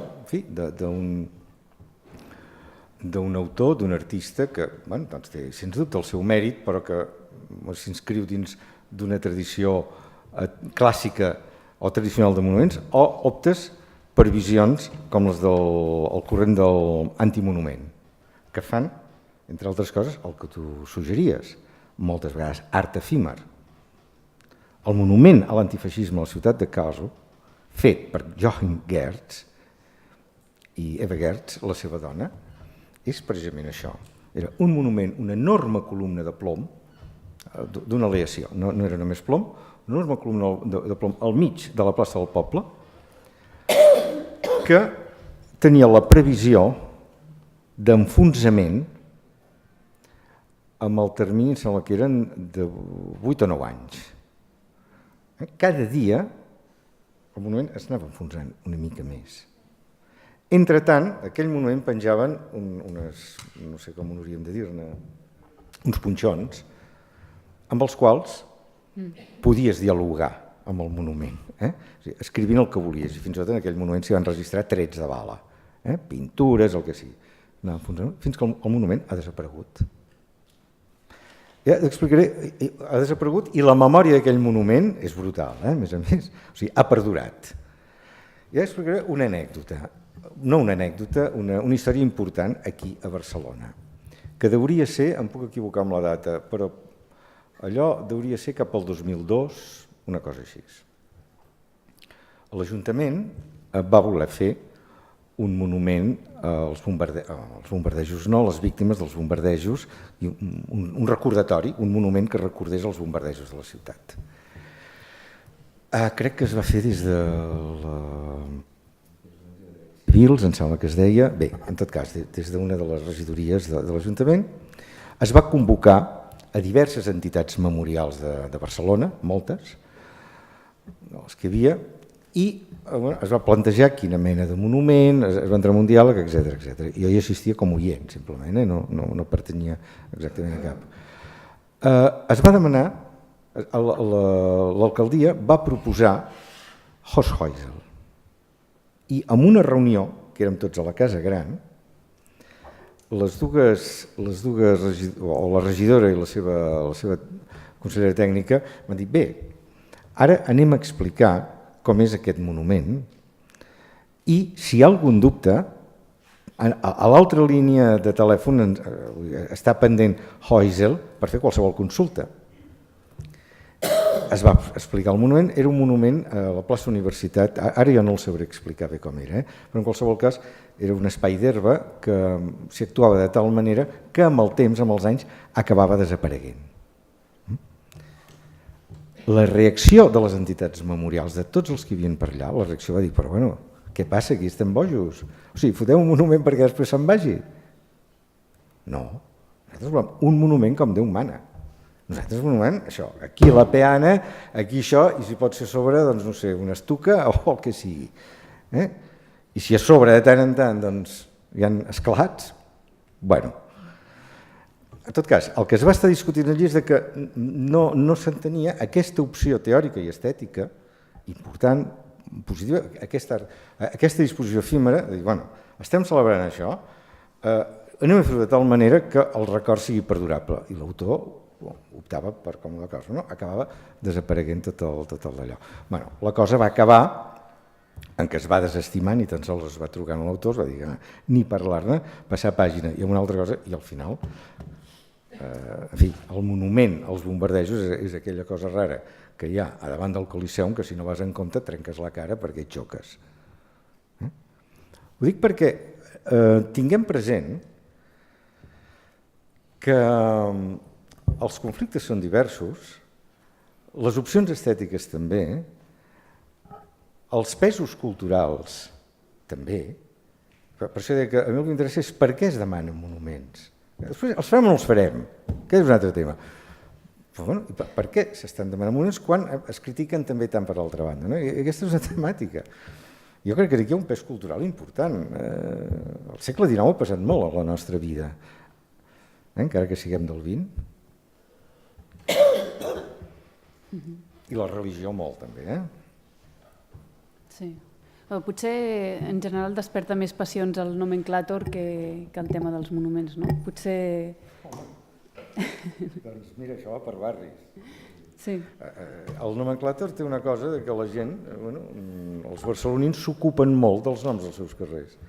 Us deien aquí en les sessions que es va parlar de la ponència nomenclàtor, la senyora Serrano, crec que era, deia, és que els barcelonins truquen interpel·lant per com està la placa del seu carrer, si la placa del seu carrer la canviaran o no, que escolti aquell carrer s'hauria de canviar. Vull dir, en reflex diàleg és això, és un autèntic emprenyo. Val, molt bé. Però expressa aquestes diverses inquietuds que hi són. No? I amb els monuments passa el mateix. Hi ha un interès per saber si es traurà, si no es traurà, què es farà, si està brut, si no està brut. I aixecar passions, tot allò que és un element simbòlic aixeca unes passions increïbles. És a dir, desapareix un cap en un barri i no passa res. I això que es poden morir persones, si desapareix el cap, es queixa l'assistent social, 2 metges progrés es queixen, l'altre fa una carta i no sé què, el cap es tanca, aquí poses després glòria. Tu toques el nom d'un carrer, toques un monument i es munta un sidral impressionant. No, jo és que volia parlar d'un tema lligant amb una cosa aquí del Manel Delgado, d'aquest oblit del franquisme, que tenim com la dèria, o sigui, amb la idea d'anar en contra un model social o polític que de manera bastant compartida tots estem en contra, estem eliminant les restes d'aquell sistema polític en els símbols que el representaven, no? I no sé, cada vegada que s'elimina un monument franquista com el que hi havia davant del Palau Reial, per exemple, la memòria del significat que allò podia tenir també l'estem eliminant del carrer i potser intervencions efímeres o transformacions d'aquest monument d'una manera més agressiva seria una manera de dialogar amb aquesta memòria conflictiva, no? En canvi, si els anem eliminant tots, no sé... tampoc en parlem o també amb el temps es convertirà en una absència, en un oblit. O sigui, els monuments serveixen per evocar el passat. Si no hi ha monuments, bàsicament el que passa és que no hi ha passat. És a dir, el franquisme no pot ser monumentalitzat perquè no pertany al passat. És a dir, els monuments franquistes estan vius i, a més, segons com es miri, manen. Però l'Antonio López és el mateix cas, no? Clar, El mateix cas, seguim allà i si establim una confrontació, si establim una acció de confrontació amb aquest monument, té valor per la confrontació que hi establim. Si l'eliminem, a Barcelona no hi ha hagut esclavatge, etc. no? Perdoneu que torni una miqueta al meu registre. És a dir, jo, per exemple, puc veure i veig amb simpatia, per exemple, que es facin evocacions d'aquest tipus a instàncies, no sé, a gent que representa sentiments i idees amb les que em sento adherit. O sigui, cap mena de problema. Però el que estic dient és que tot això s'ho suporta amb una mena de paradoxa. O sigui, que a mi el que em dol bàsicament és que hi hagi, per exemple, no sé, una plaça dedicada a Andreu Nin davant de l'Aeron City. O sigui, entens que em fa mal, perquè em sembla com una mena de burla. És a dir, el que estic únicament insinuant és que el treball monumental d'una forma o altra pressuposa la possibilitat d'aïllar la memòria que es pot exaltar al davant de quin és el context en què s'està trobant, en què s'aixeca. A veure, un monument no és una erecció al territori, és una erecció del territori. Implica bàsicament un punt de poder, implica un punt fort que el que bàsicament pretén dir és que és el que mereix ser recordat. En aquest sentit, a la pràctica, els monuments estan servint per redimir el territori. És a dir, la pretensió que tenen és aixecar moralment, elevar moralment el territori. I ho fan moltes vegades per legitimar simbòlicament, moralment, operacions urbanístiques, immobiliàries, que són deslenables, com si d'una forma o altra busquessin que per la via del monument fossin, d'una banda, acceptables per part del propi usuari i al mateix temps perdonables des del punt de vista del que signifiquen. O sigui, això és el que estic dient. És a dir, que clar que jo estic a favor que s'hagin monuments a la lesbiana, o sigui, qui sigui, però el que em dol, bàsicament, és que eventualment això, no dic que passi perquè encara no ha passat, però que això pugui passar com que ha passat pràcticament fins ara pel que van ser ajuntaments de pretensions democràtiques, que consistia en adobar literalment operacions que eren de destrucció de la Barcelona popular, justament aixecant al mateix temps monuments als que hi encarnaven aquí a Barcelona popular. O sigui, ja està. Per tant, jo què sé, si s'han de fer monuments, fem-los els nostres, que és el que és lògic, tota la vida. No hem guanyat, fem monuments als nostres i punt. És que no veig quina... Ara, home, com a mínim, que una forma o altra, aquest homenatge als nostres no sigui únicament aixecant monuments, sinó que també sigui intentant fer possible la societat per la que van lluitar. No sé si tampoc és massa complicat l'argument que faig, però a mi em sembla una miqueta de perogrullo. És a dir, tant de bo que poguéssim dur a terme, poguéssim exercir la nostra lleialtat, la nostra fidelitat al que significa en Salvador Seguí o en Andreu Nin fent alguna cosa més que aixecar-li un monument. Seria millor no aixecar-li cap monument i d'una forma o altra intentar assolir allò per què ells van lluitar, que és justament el contrari del que fem. Sí, però potser més enllà del moment de l'erecció d'aquell monument en concret, que potser en aquell moment passa una mica desapercebuda l'operació, el fet que hi hagi aquest xoc, és a dir, l'Andreu Nin i el supermercat o el que sigui, no? Potser el que fa justament és mantenir aquest conflicte obert i present. No sé. Jo crec que és una burla. És com enfotre's-en. Jo l'única pregunta és què traiem, el supermercat o l'Andreu Nin? O sigui, a veure, què fem? No ho sé jo. Jo no m'hi dedico. A veure. Funciona? Sí. Un parell de coses. Potser, després del que he sentit avui, em confirma una suposició que potser, no sé tant com a monuments, però sí com a memorials, potser el millor memorial és el memorial inacabat, perquè llavors et crea la reflexió sobre el procés constant de memorialització i potser és l'important, no? Sobre el que tu has dit, a veure, sobre el monument, per exemple, de Diagonal, hi ha hagut contrapropostes a nivell de districte molt humils des de la universitat, per exemple, de com convertir aquell espai que s'ha convertit en un espai escèptic a memorial, no? com a mínim un espai d'informació o de reflexió, de coneixement cognitiu, com s'ha dit, i sobre altres espais també. Ara nosaltres ho estem intentant amb tot un procés participatiu de ciutat amb l'antiga presó invisible, la presó de dones de les Corts, allà hi ha el Corte Inglés de Diagonal també. I a més aquesta invisibilitat ha generat potser processos participatius o d'acció social i fins i tot s'han fet rutes també informatives, cognitives, i la gent mateixa descobreix el seu propi passat. Llavors, el que a mi m'ha donat que fins ara, fins a l'actualitat, jo penso que la ciutat ha creat aquests espais ascètics perquè no s'ha preguntat sobre el passat d'aquell propi espai. Quan destruïm un monument, què va passar aquí? Preguntem-li, i si la ciutat, l'administració, qui sigui, els experts de la Comissió d'Art Públic es pregunta sobre el passat d'aquell espai, potser no crearà un espai escèptic. D'alguna manera, potser monumentalitzar no cal, com deia el professor Vinyes, però crear alguna informació, algun espai cognitiu o de memòria en aquell espai. Tornant a exemples, aquella cantonada que s'ha destruït en una espècie d'operació estranya a la Model, que s'ha jardinat, però intervenim o preguntem-nos actualment sobre què es pot fer en aquell espai per dir que ja hi ha la presó Model. I després, per acabar, una pregunta que no sé, com que sempre surt amb aquests temes de monuments, memorials, etc., surt el tema dels bombardejos, dels monuments del bombardeig. Ostres, no sé, potser és molt retòrica la pregunta, però des que Josep Benet va fer, perquè ell va ser una de les primeres persones que va reclamar també amb altres col·lectius monument a la memòria dels bombardejos de la ciutat de Barcelona, i ho va escriure potser l'any 80 i pico, fins i tot el primer o el segon número de l'Avui, no me'n recordo. I ell mateix va ser el primer en criticar aquest monument. I després és que diferents consistoris, diferents partits polítics, diferents consistoris, corregiu-me si realment hi ha gent aquí que ho sap millor que jo, doncs realment institucionalment fins i tot hi ha hagut una crítica a aquell monument, a la invisibilitat del monument, i les entitats memorials i memorialístiques també. I molts experts entre cometes, acadèmics, deixem-ho així, de diferents camps, també.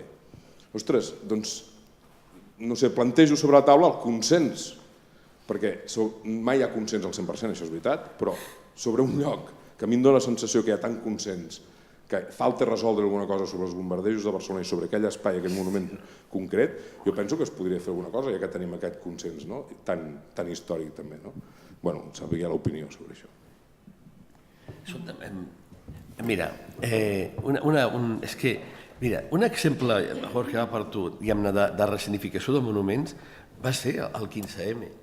O sigui, un exemple perfecte de quina és la voluntat última de tota monumentalització, que és la de pacificar l'espai urbà, el noucentisme va ser justament campió.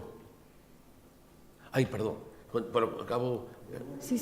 O sigui, te'n recordes? O sigui, justament, si algú veu les imatges, posem per cas, de l'intent d'assetjament de la plaça de Catalunya al maig del 2011, o sigui, tota la manipulació que es veu que van ser objecte les estàtues, volia dir que aquell objectiu d'aquesta mena de voluntat noucentista, de restaurar una mena d'imatge idíl·lica d'una ciutat que volia ser una mena de reproducció ideal de la ciutat renaixentista o clàssica, tota aquesta mena de pel·lícula que es va inventar, i que tenia com a contrast la Barcelona real, la Barcelona de les vagues, la Barcelona del conflicte, i que justament és sobre aquesta Barcelona que es volia imposar justament les estàtues del Clarà de la plaça de Catalunya. Com d'una forma o altra els ocupants de la plaça usaven aquelles estàtues per una altra cosa. I després, si em permets dir-te què penso com es monumentalitza una cosa, o sigui, em perdonareu si faig una referència, una autorreferència. Ni bombardejos ni... O sigui, el 19 de juliol del l'any 2006, i està penjat a internet, un pavo que, a més, certament se'm semblava a mi, va pujar amb altres a la terrassa del que aleshores era Ràdio Nacional d'Espanya i va despenjar una pancarta de 30 metres de llarg, vermella, que deia només una cosa: Barcelona, recorda-te'n. Que és curiós, ara diuen que volen vendre aquest edifici al Sara, no sé què collons, tu. Quanta gent va morir al Plaça de Catalunya el juliol del 36, tu? Allò va ser una batalla, tu. Allò va ser, l'Hotel Colón justament va ser el lloc on resistien els feixistes i on va ser el seu darrer baluard gairebé. O sigui, i ara què és Zara, tu? O sigui, havien de ser 4 penjats com nosaltres que diguessin: ei, Barcelona, no te n'oblidis d'això, tu. No te n'oblidis d'aquesta plaça. I aquesta va ser la lògica de l'ocupació de la plaça del 15M. Una plaça no és només una plaça. Una plaça no és només un lloc que, diguem-ne, aquella plaça no és un lloc que es va de passar de parlar del Corte Inglés a l'FNAC. Aquella plaça, diguem-ne, té la seva memòria. No cal que li fotis cap plaga a tu. Però no veieu, tio, per exemple, quan l'any 2000 hi ha aquell problema en ordre, a veure, un collons s'havia de passar a la desfilada militar, per què no s'accepta que passi per la Diagonal? Què passava amb la Diagonal?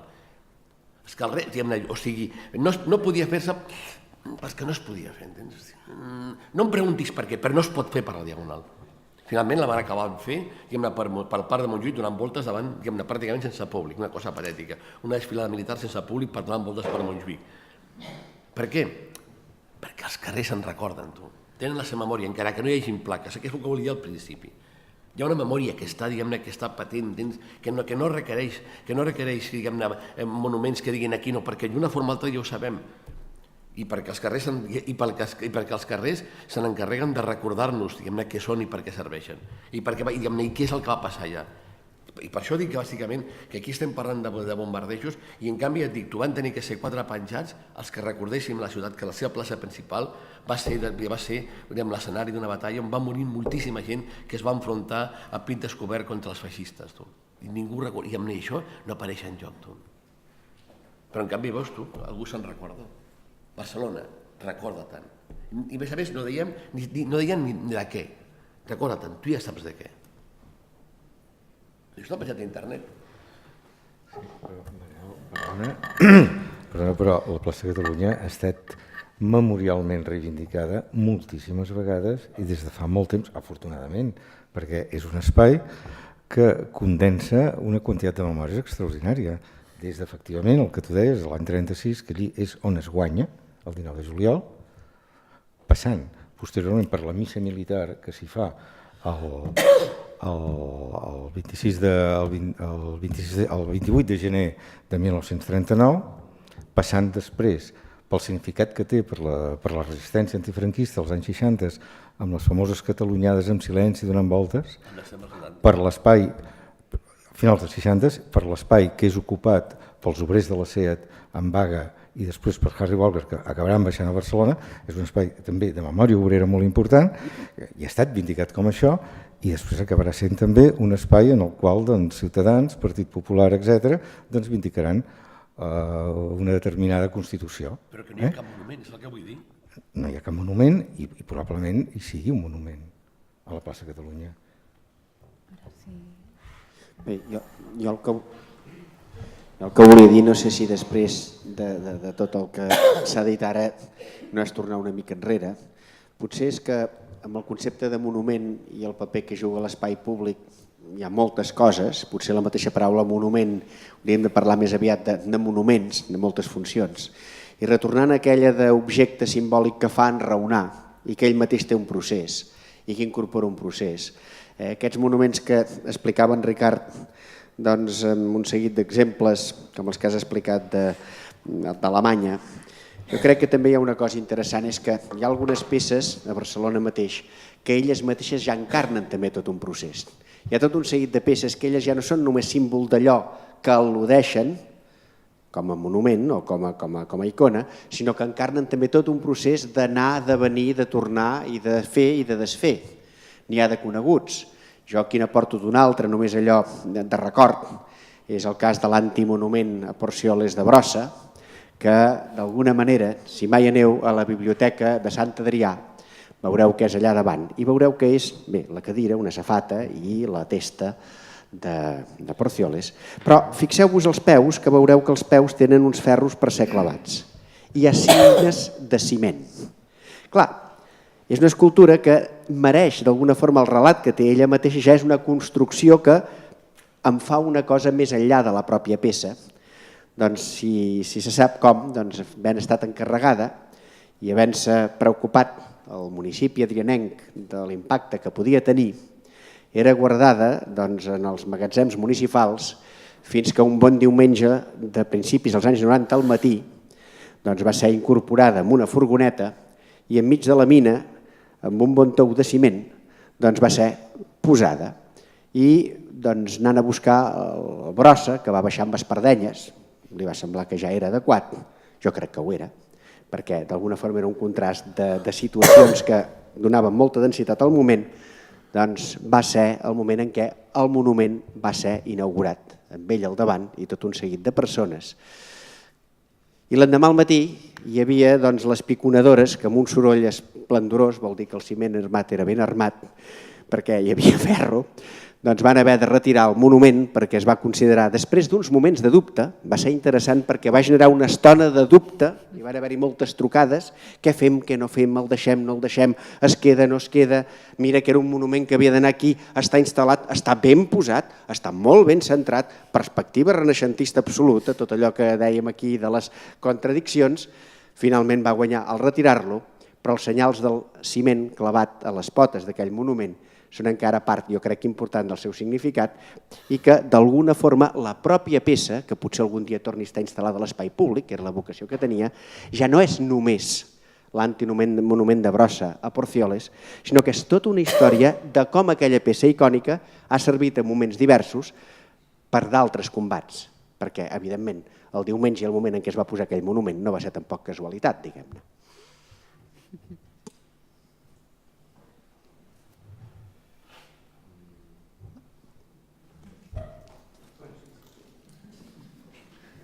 Sí, és que em quedava una pregunta, perquè recordo, Manuel, que tu vas comentar, per exemple, que per tu era pràcticament una mena d'infàmia el fet de la recuperació de les ximeneies industrials i fabrils de la ciutat.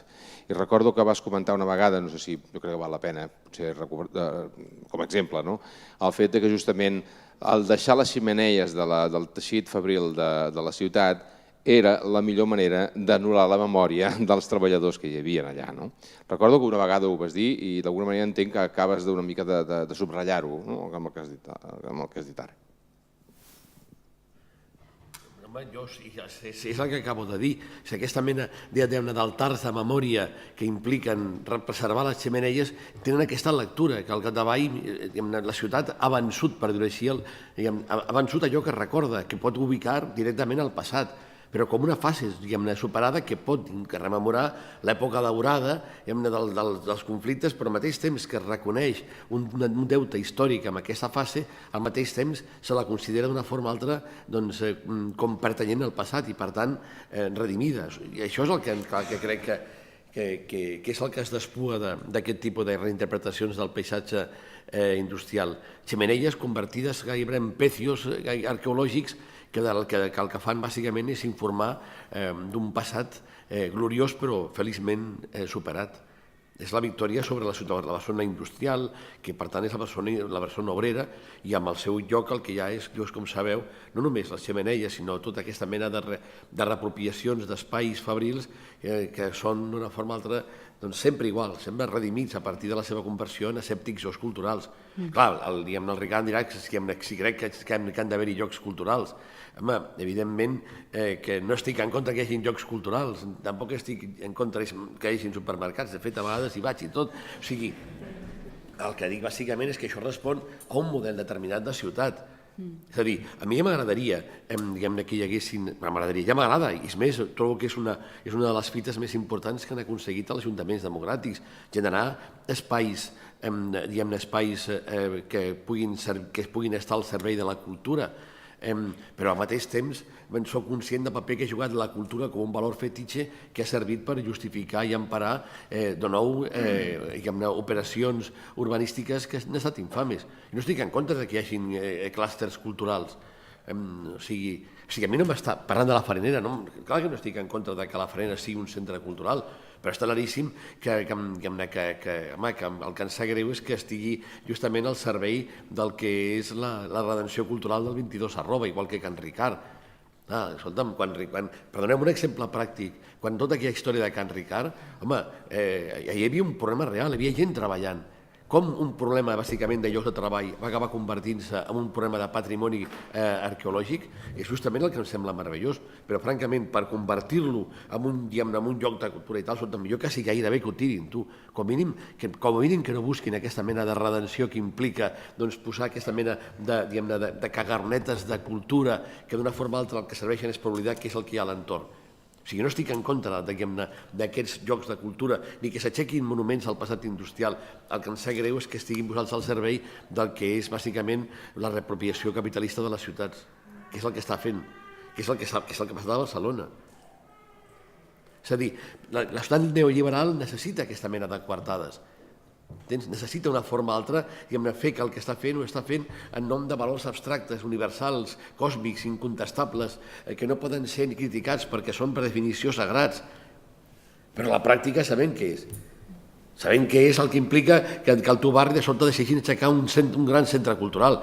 Ja ho sé que podràs anar a la biblioteca i tal, però no te n'oblidis que l'entorn cada cop serà menys teu i acabarà convertint-se bàsicament en part del que és una operació de la que l'efecte de la cultura serà justament la cirera que permet d'una forma o altra dignificar el producte final, però que no és ni molt menys la cultura, sinó allò que la cultura amaga. Però aquest argument em fa vergonya plantejar-lo perquè trobo que és obvi, és a dir, jo no estic en contra ni dels monuments ni de que es posin noms gloriosos a gent i en els carrers i a les places, estic en contra senzillament de la ciutat neoliberal. No sé si la cosa és tan complicada i quan de sobte totes aquestes qüestions apareixen al servei d'aquest projecte justament per legitimar-lo per la via d'una mena de neteja de cara que permet que d'una forma o altra una cosa es faci en nom de la cultura quan es fa bàsicament en nom del mercat, doncs clar, això és indigne. És el que estic dient, simplement em molesta que l'exemple que posava, em molesta que el solar de la Palmera, per exemple, estigui bàsicament al costat d'un Lidl. Em molesta, quan parlava del cas de la Palmera, de Sant Adrià, està davant d'un Lidl, estic en contra dels Lidls. Doncs no, i vaig perquè... Però, no sé, puc reclamar el moderet que em molesti, que em grinyoli, que em sembli una burla, que es faci l'homenatge bàsicament a uns veïns que van lluitar per un espai i que aquest espai per al que van lluitar estigui ocupat ara per un centre comercial. No sé, no m'agrada, no em fa feliç.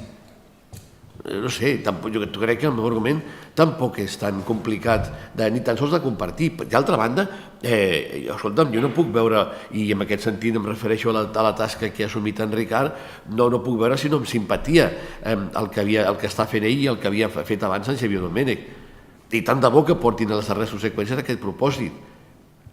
I per tant, aquesta simpatia que confesso forma part del que és la confiança en un nou govern municipal, que espero que no es vegi decebuda per un altre lloc, en el que d'una part les actuacions simbòliques carregades de valors puguin d'una forma o altra, com fins ara, estar en contradicció insuperable amb el que són actuacions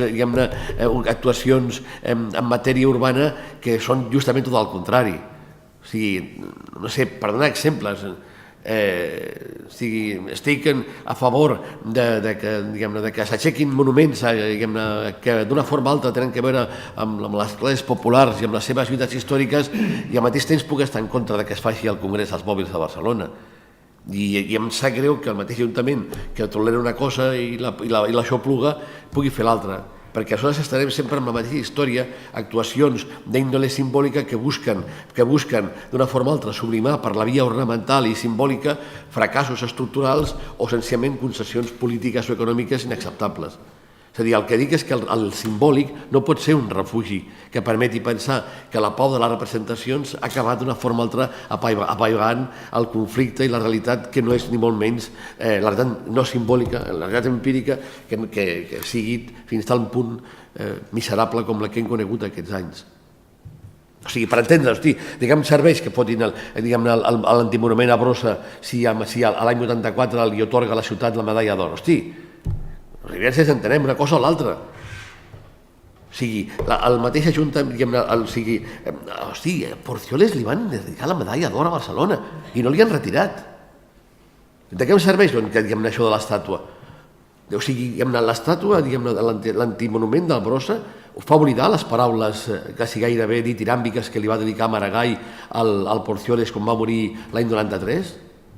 O sigui, en què quedem? Això és l'única cosa que m'atreveixo a matisar, però sempre, evidentment, des de la simpatia, si més no, ja que parlem en termes d'actualitat, el que significa actuar l'Ajuntament i el que són els seus propòsits, per tant de bo que siguin més que propòsits i que vagin més enllà de la qüestió, diguem-ne, simbòlica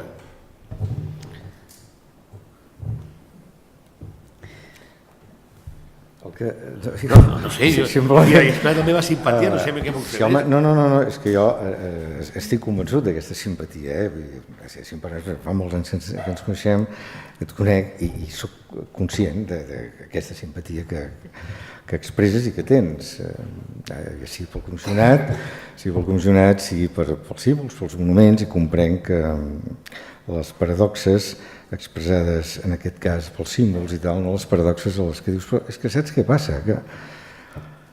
A veure, tu i jo som universitaris, tu i jo som professors i tu i jo ens guanyem bé la vida. Però tu i jo estem formant persones que se'n van directes a l'atur. I aquesta és una altra paradoxa. O sigui, aleshores què fem? Juguem o no juguem? Mirem al carrer o mirem una altra banda? Per mi aquest és el tema.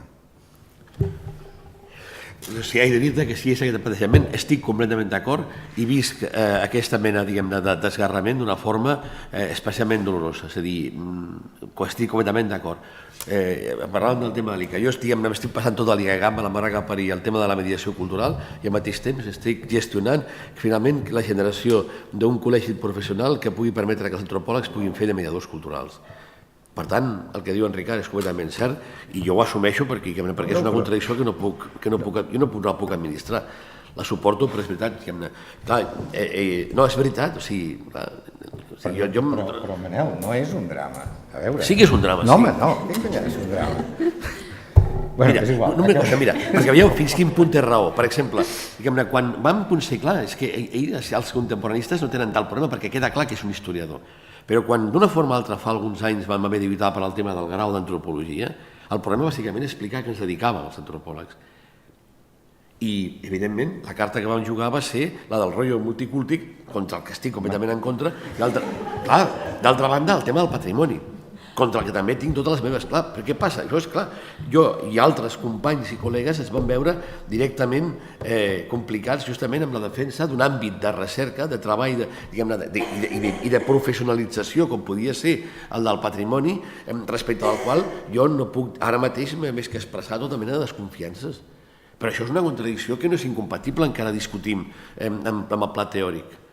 No, jo no crec que això sigui una contradicció. En tot cas, això és una paradoxa, però les paradoxes formen part de la nostra vida i el que seria greu és tenir una moral diferenciada, una moral doble. Però això no és una moral doble. A veure, tu mateix has estat una persona que has estat al peu del canó quan ha convingut, que has denunciat el que ha convingut, etc. No? I per tant, jo aquí no hi veig cap amoralitat o paradoxa com les que tu... O en tot cas no crec que la paradoxa sigui recriminable. I d'altra banda, sincerament, equipaments obrers, fàbriques, hangars, magatzems, jo ho veig d'una manera diferent. Tenint present el que parlem de l'especulació urbana, etc., el que sabem. Però jo tinc, la veritat, no sé si per formació, però tinc un altíssim respecte pel que han significat les lluites de les classes subalternes. I les meves lectures dels certàmens literaris dels obrers del segle XIX, certàmens literaris que celebraven tot sovint a Reus, a Mataró, altres coses, ha sigut sempre una lectura que ha marcat la meva vida. Perquè aquells treballadors, en els certàmens literaris, a les obres que presentaven, i que es conserven, deien: volem que les nostres fàbriques siguin escoles. Volem que les nostres fàbriques siguin jardins. Perquè la fàbrica és el símbol de l'opressió. És on s'ho passen malament, és on s'ho van passar fatal. Homes, dones, criatures de 12 anys filant, etc. Volem això, volem allò. I somiaven, perquè hi ha unes històries de ciència-ficció increïbles en aquelles narratives d'aquells obrers del 1870 i 1868.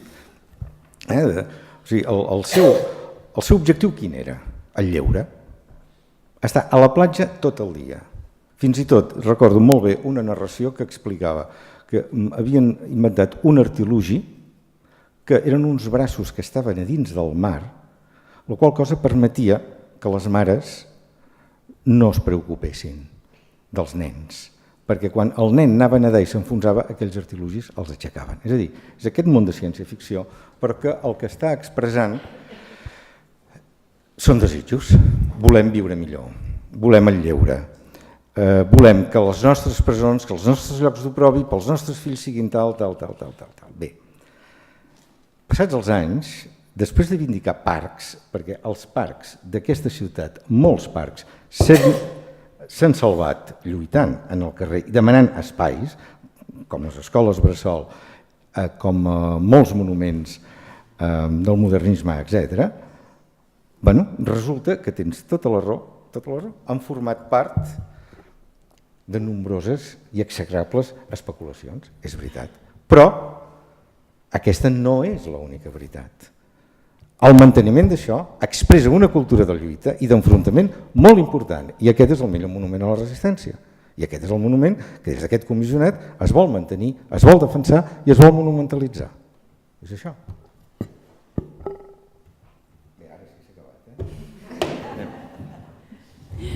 Doncs, si us sembla, no sé si algú vol afegir alguna cosa més. En principi ho deixem aquí, aquest 7è debat. Moltes gràcies a tots i bona nit.